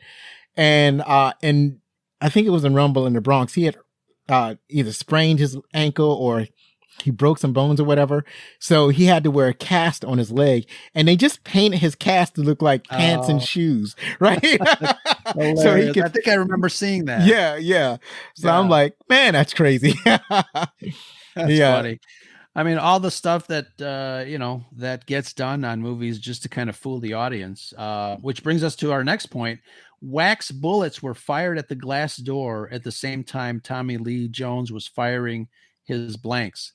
And, it's funny because I remember another movie in Chicago, Running Scared, with Billy Crystal and Gregory Hines. I remember being on location as a spectator, just a person watching them filming.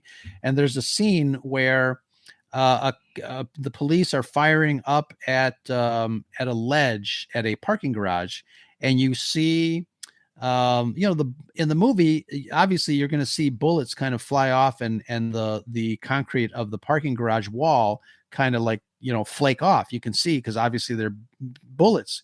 But in real life, they've got these air guns that shoot out wax pellets at the place. But the wax pellets, kind of because of the heat, they almost sometimes turn into to dust, which makes it seem like the bullets are hitting concrete and then they're kind of snapping off. So it's kind of an interesting thing to watch in real life. Right.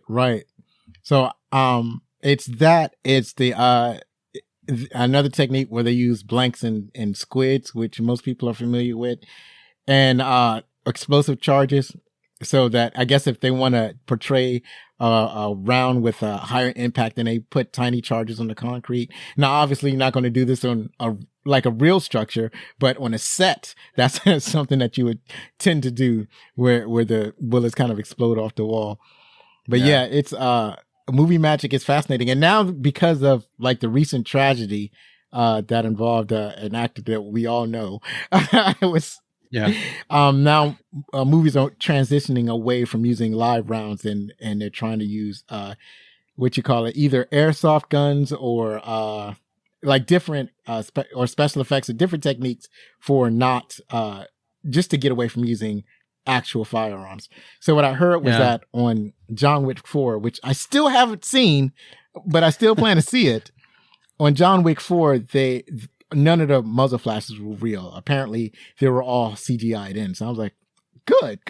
They're making the change. It makes sense. It makes sense. I mean, you know, I have a friend that works, that used to work at ILM doing visual effects. And one of the projects that he worked on was, what was that? The zombie Walking Dead. Yeah. And, you know, he worked on zombie stuff, but he also worked on weaponry. And there's some scenes that, you know, characters are using long swords or knives and, you know, going into people and stuff like that. And he tells me that the knives were actually, they were just the hilts. The knives or the swords were not there. They were all digital, which makes it easier for an actor to kind of swing things around and nobody gets hurt. So it's interesting. Movie magic is great.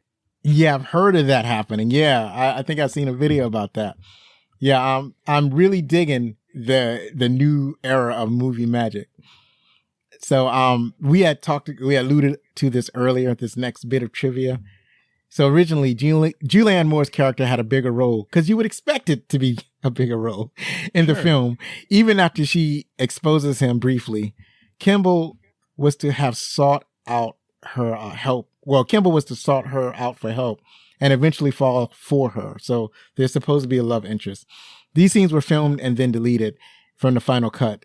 This is the reason why her name is still credited as one of the main stars in the picture. So this is supposed to be a love interest, but I think later on I put down, or I may not have put it down, but they took it out because they was like, well, we don't want to put a film where, you know, the man's wife just died and then he goes and start jumping the bones of this other woman like right away. Right. Yeah. So they cut all of that out. So that's why she's not in the movie as more than what you think it is, because her name is really high in the credit list. So you would expect to see her more because her name, you see her name so soon, but it was like, well, this doesn't work.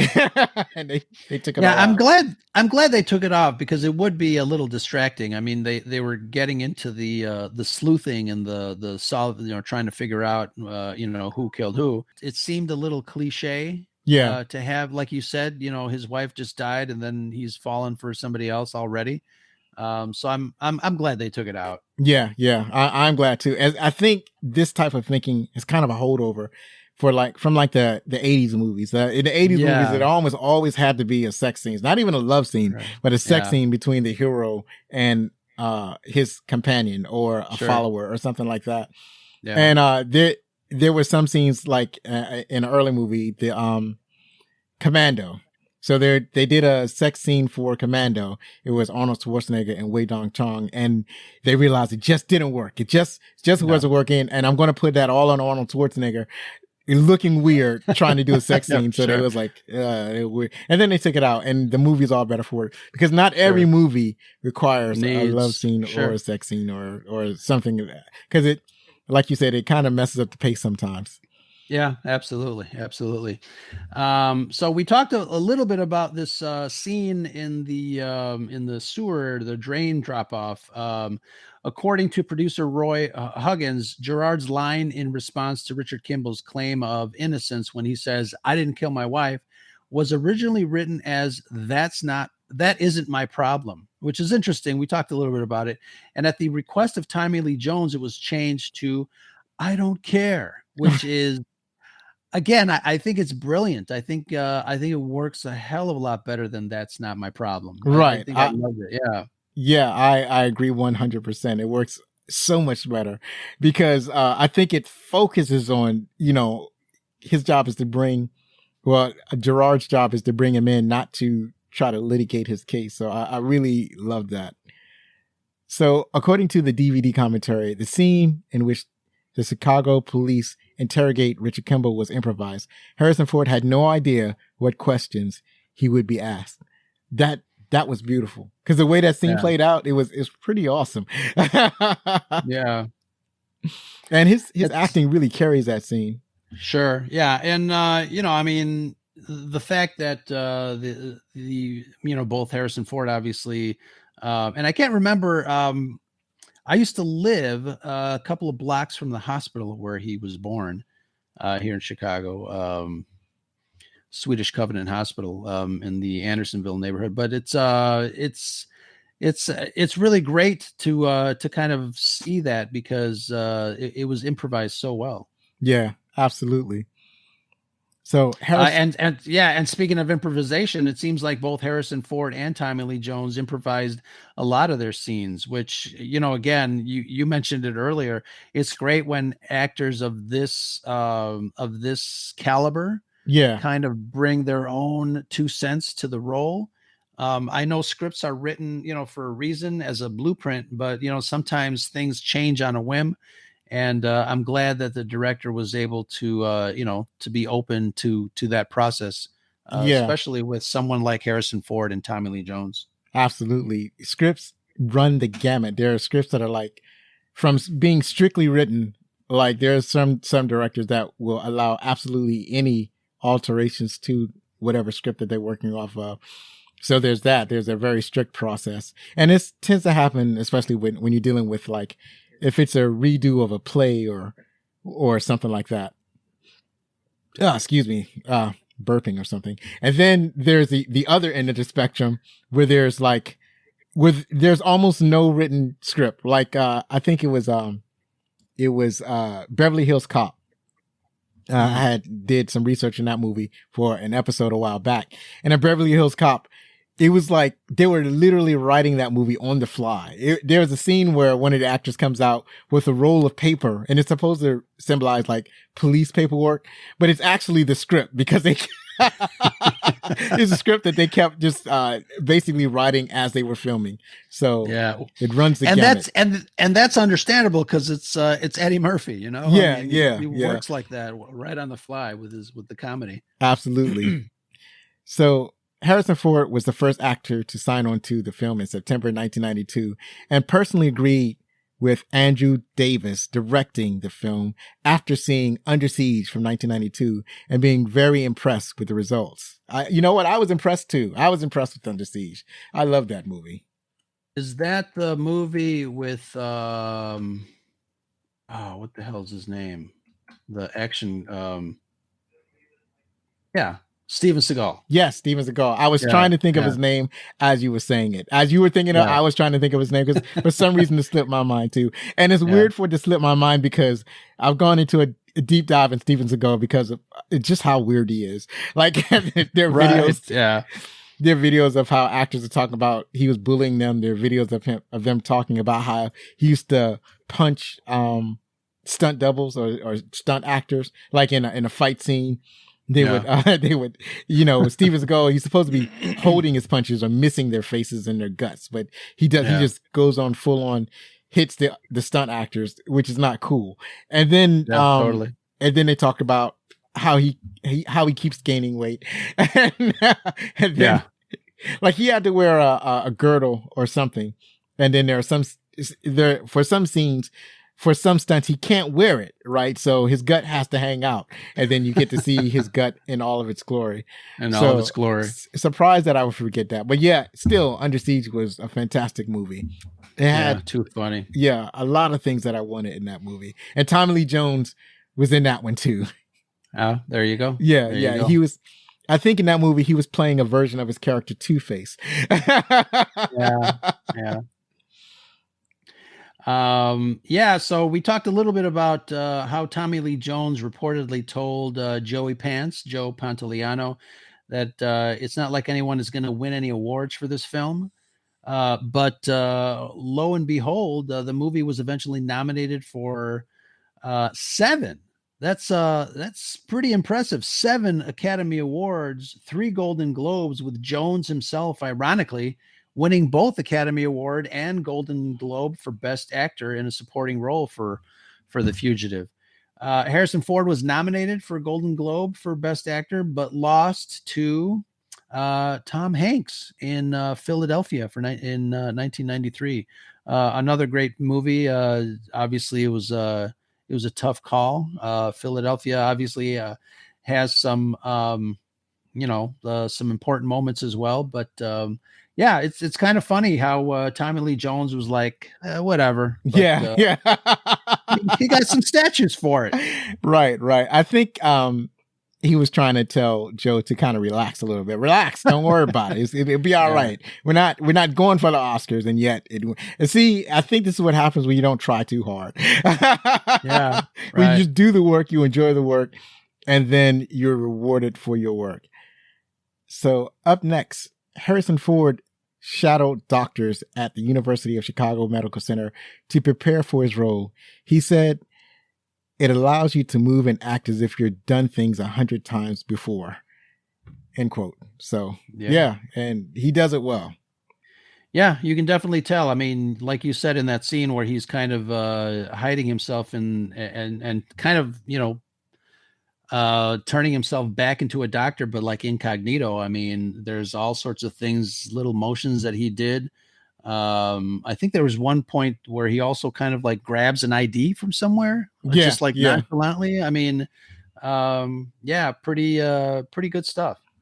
There's one scene in particular where he's I guess he's near the OR, and there's a scene where he's near a little boy on a table, and it's like whatever you call those rolling tables, and he looks at the doctor or whatever that dude was, and maybe it was a nurse.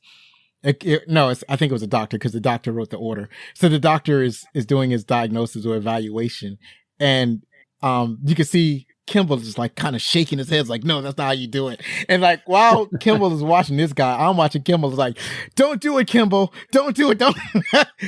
Right. Don't get involved. It's not your problem. Yeah, absolutely. But he's still a doctor. So he's like, he's not, when he sees that the other doctor's doing it wrong.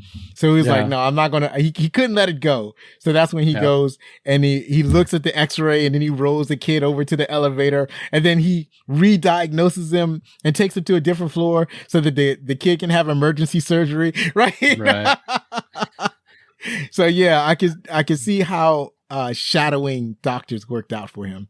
Yeah, doctor till the end. Yeah. So next up, actor Richard Jordan, who was originally cast as Dr. Nichols, and actually that would have been a very interesting, turn of events. Richard Jordan is a very classically trained actor, older actor than Harrison Ford.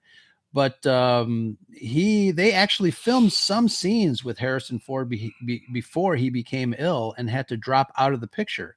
These scenes had to be reshot with Gerard Crabe. I don't know how we're going to pronounce that one. Gerard Crabe. If you look closely at Crabe's first scene, Ford's beard looks different because he had to regrow it for the reshoot. Interesting stuff, man. Yeah. I thought that was awesome. And I also noted that I did not notice that his beard was different. So no, yeah.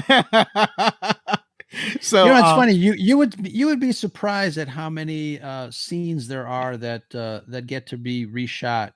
I think there's an entire sequence in the first Alien movie that was reshot with one actor versus another actor when that actor wasn't able to be in the role, but they couldn't reshoot that scene. So they left that scene in there. And if you really pay attention, one of the characters, one of the Marines in that Alien movie is totally a completely different actor. Right, right. But again, they left it in there because they just couldn't reshoot it, and obviously at the time, CGI effects, face replacement effects were not the way they are now. So funny stuff, man. Yeah, they weren't the way they are now. They weren't there. Right. Yeah. So yeah, that's pretty awesome. Up next, the film was shot in 73 days and had one of the fastest turnaround post-production schedules, as the film was pushed up to a release date in August 1993. So yeah, it was that's a month and a couple of weeks. No, two and a half months. Two and a half months. Yeah, that's pretty quick. Yeah. And nowadays in modern movies, it's weird to see that a movie was released in August. Usually it's summer blockbusters, May. You've got movies coming out in Christmas. You got some movies that are not usually expected to perform well that come out in February. But an August release is kind of interesting. It would be fun to find out what movies were actually released in the mega summer months that the studios wanted to release this a little earlier. Right.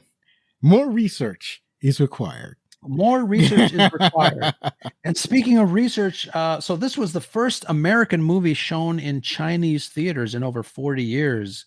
Audiences accustomed to local movies were blown away when they saw it, and it became a huge hit there. That's awesome. I like that. So, I mean, obviously they're satisfied with the local movies, but they saw an American movie for the first time, and what the kind of storytelling that Americans are capable of. And they were like, holy, I've never seen nothing like this before in my life. What are they doing over there in America? That's amazing. Yeah. It's always cool to see, movies that are not from where you're at. Cause, one of the things that, my wife and I watch a lot of foreign movies, and, filmmaking and cinema really is kind of a universal language. No matter where in the world it's made. So I think that's interesting. Right. As a matter of fact, I just watched a foreign movie. I hadn't seen one in a long time, but it was for a podcast from a friend of mine. And they're on the Movie Lovers Unite family of podcasts. So the movie we watched it's called Piggy in English. So Piggy is a horror movie about a girl who gets fat shamed, and then different events happen. But yeah, foreign films can be very interesting. You get to see things from different perspective.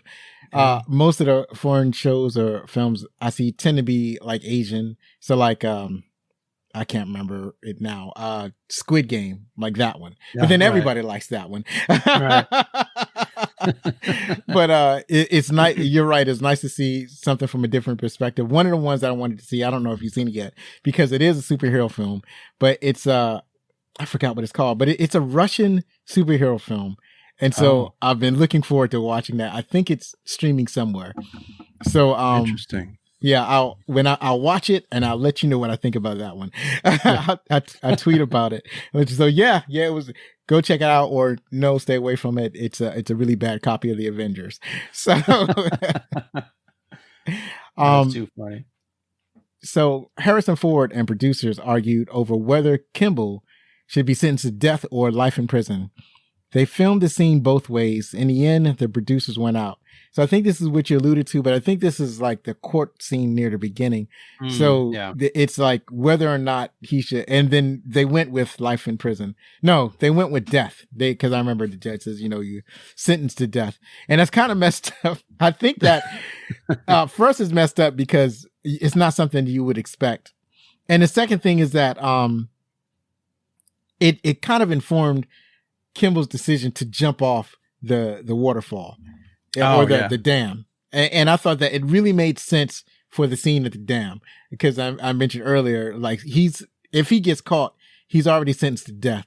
So he could try it now and hopefully survive and check out his, and see if he could figure out his wife, or he can die in prison, where he'll never know if he could find his wife. So there's that. Yeah, absolutely. So up to that date, The Fugitive was the only remake of a regular television series to be nominated for a Best Picture Academy Award. Earlier winner, the movie Marty from 1955, had to go way back than that, was a remake of a television movie. Later nominee Traffic 2000, love that one, was adapted from a television miniseries. And then 12 Angry Men from 1957, another nominee, was also adapted from another play stage on live television. 12 Angry Men is a good one too. Yeah. That's actually one of the movies that's on the list. And I had one more piece of trivia, but I think I left the page. Can't find it anymore. But it was oh, hold on. There I am. Did you lose me? I was clicking through the web browsers and I was like, wait a minute, I shouldn't switch out my web browser. I might mess up the stream. So anyways, so The Fugitive was, as I mentioned earlier, was based on an actual murder case. So, but unlike the murder case, the doctor, Sam Shepard, he was put in jail for 20 years. And where Richard Kimble was like running free, trying to prove his innocent. So this was, like I said, it was a famous case in the 1950s. That's what the TV show is loosely based off of. So so what I am guessing is that Roy Huggins decided to created the show based on these events. So the thing about it is that it the guy, the doctor was in prison. The show was going on while the dude was in prison. And then he got his retrial. And then in the retrial, he was acquitted. So now, and then the ratings started dropping off because everybody who watches the show know that the show is based on this case. So now the producers got to decide if they want to continue the show because, you know, they're losing the viewers. So they decided to end the show. So they actually have an ending to the show where Dr. Kimble, he finds the murderer and he's able to basically go on with his life. He's like acquitted of the charges of murder and everything. Because I had wondered, because this was a TV show, if it was canceled and nobody ever found out if Dr. Kimble was innocent, or did they end it and decided that Dr. Kimble was innocent, and they ended the show because the guy that the show was based on was innocent, right? And was acquitted of the crime. So I was like, oh, well, that worked Spoilers. out. Right. Well, that worked out well. So I'm glad they was able to end the series on a good note. Right. Absolutely. So that's it for the trivia. And up next, we're going to see what the critics thought.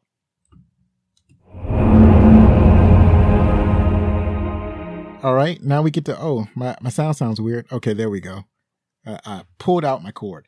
We're going to see what the critics thought, find out what the critics thought about The Fugitive. So the critics on Rotten Tomatoes gave it a 96%. Audience score was 87%. On IMDb reviews, it has a 7.7 out of 10.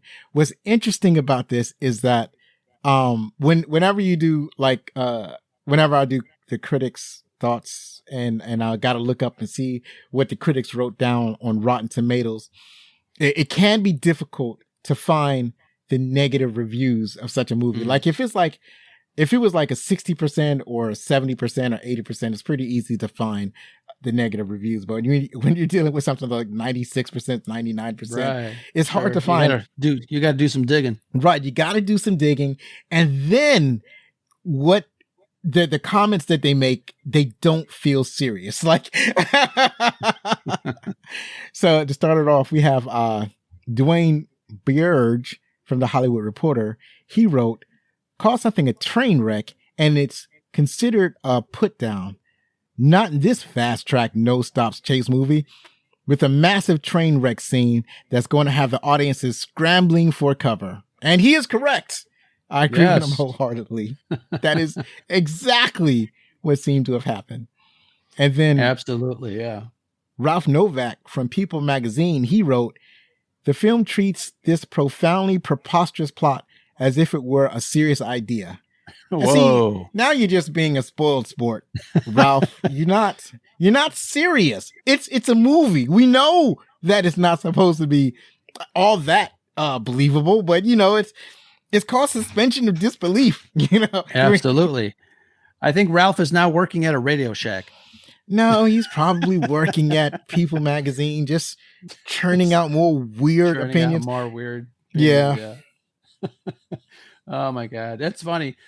So yeah, we've got so those were some of the that was a questionable one, but Stephen Ray from the Philadelphia Inquirer said that this movie was thoroughly engaging, edge of the seat entertainment, and like what you said earlier, I would say yes, I totally agree with that.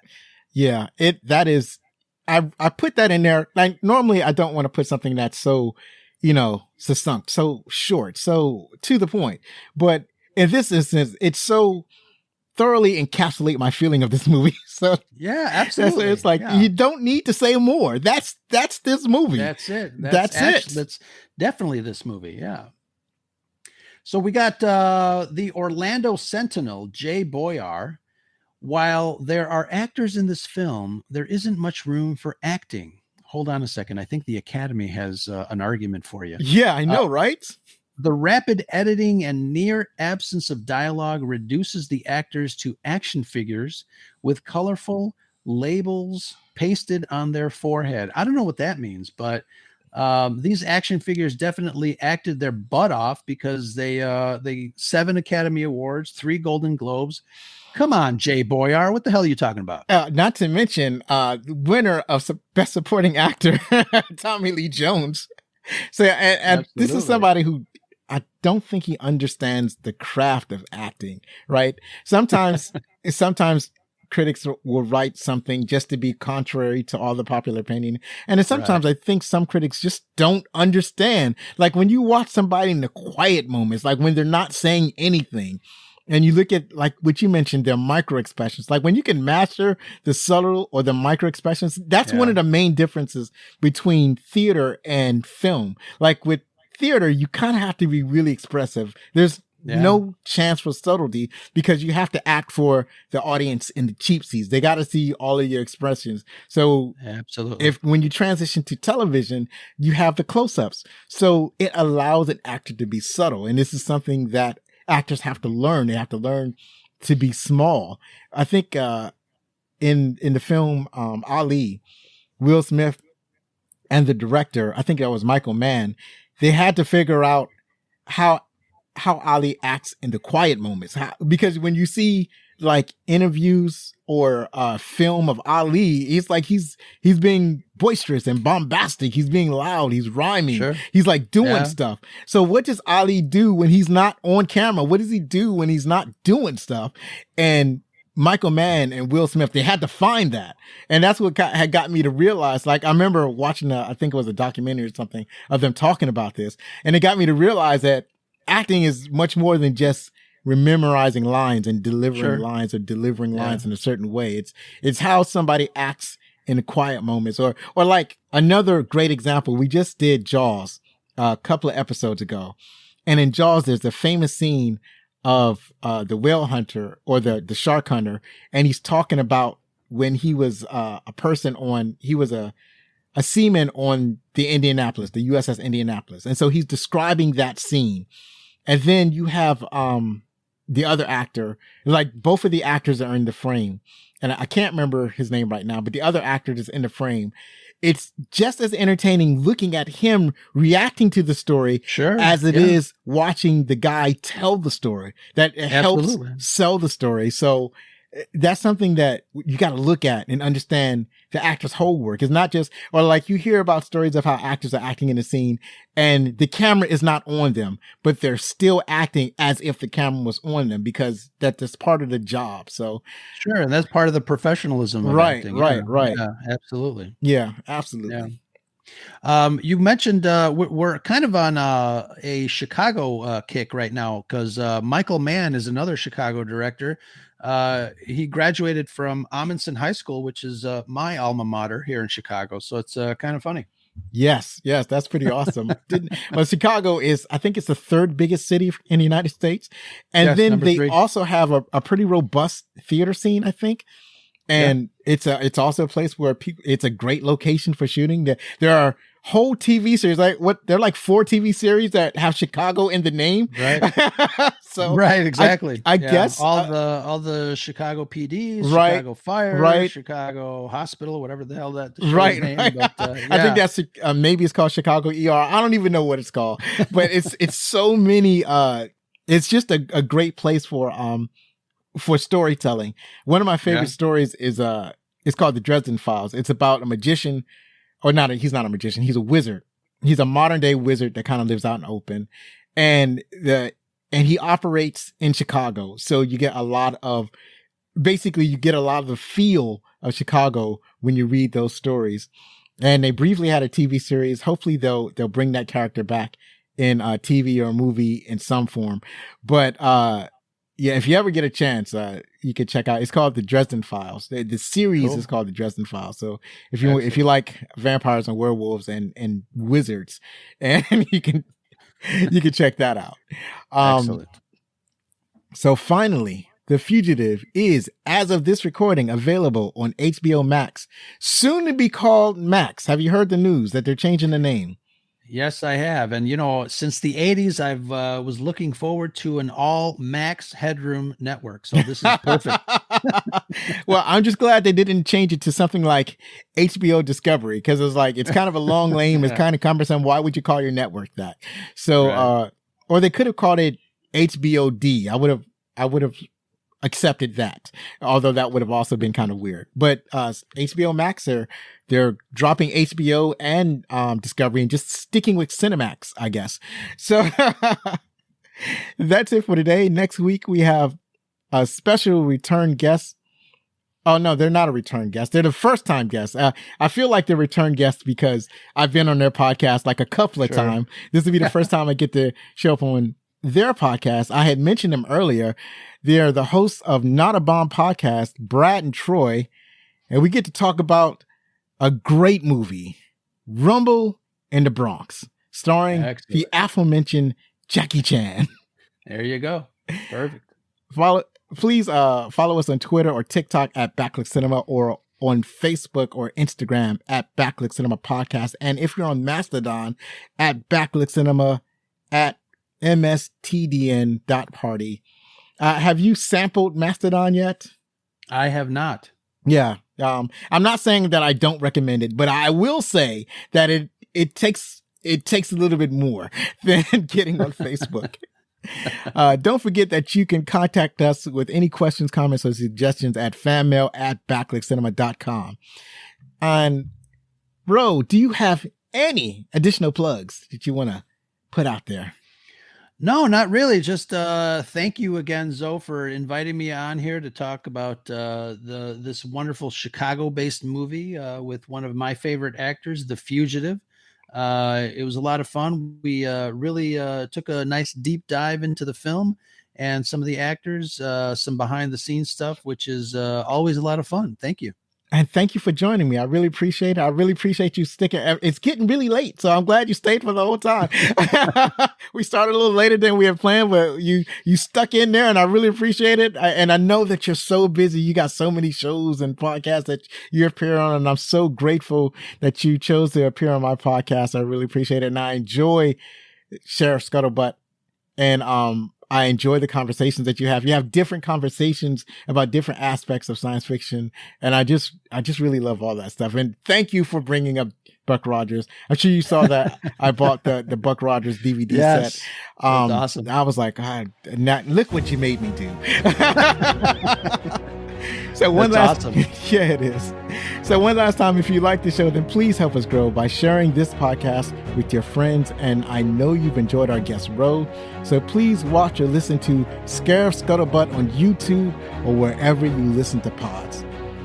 Believe me, it matters. As always, I've been Zoe Richardson. Be safe. Share a movie from yesteryear with your family. Hug your loved ones. And if you're going to be anything, be outstanding.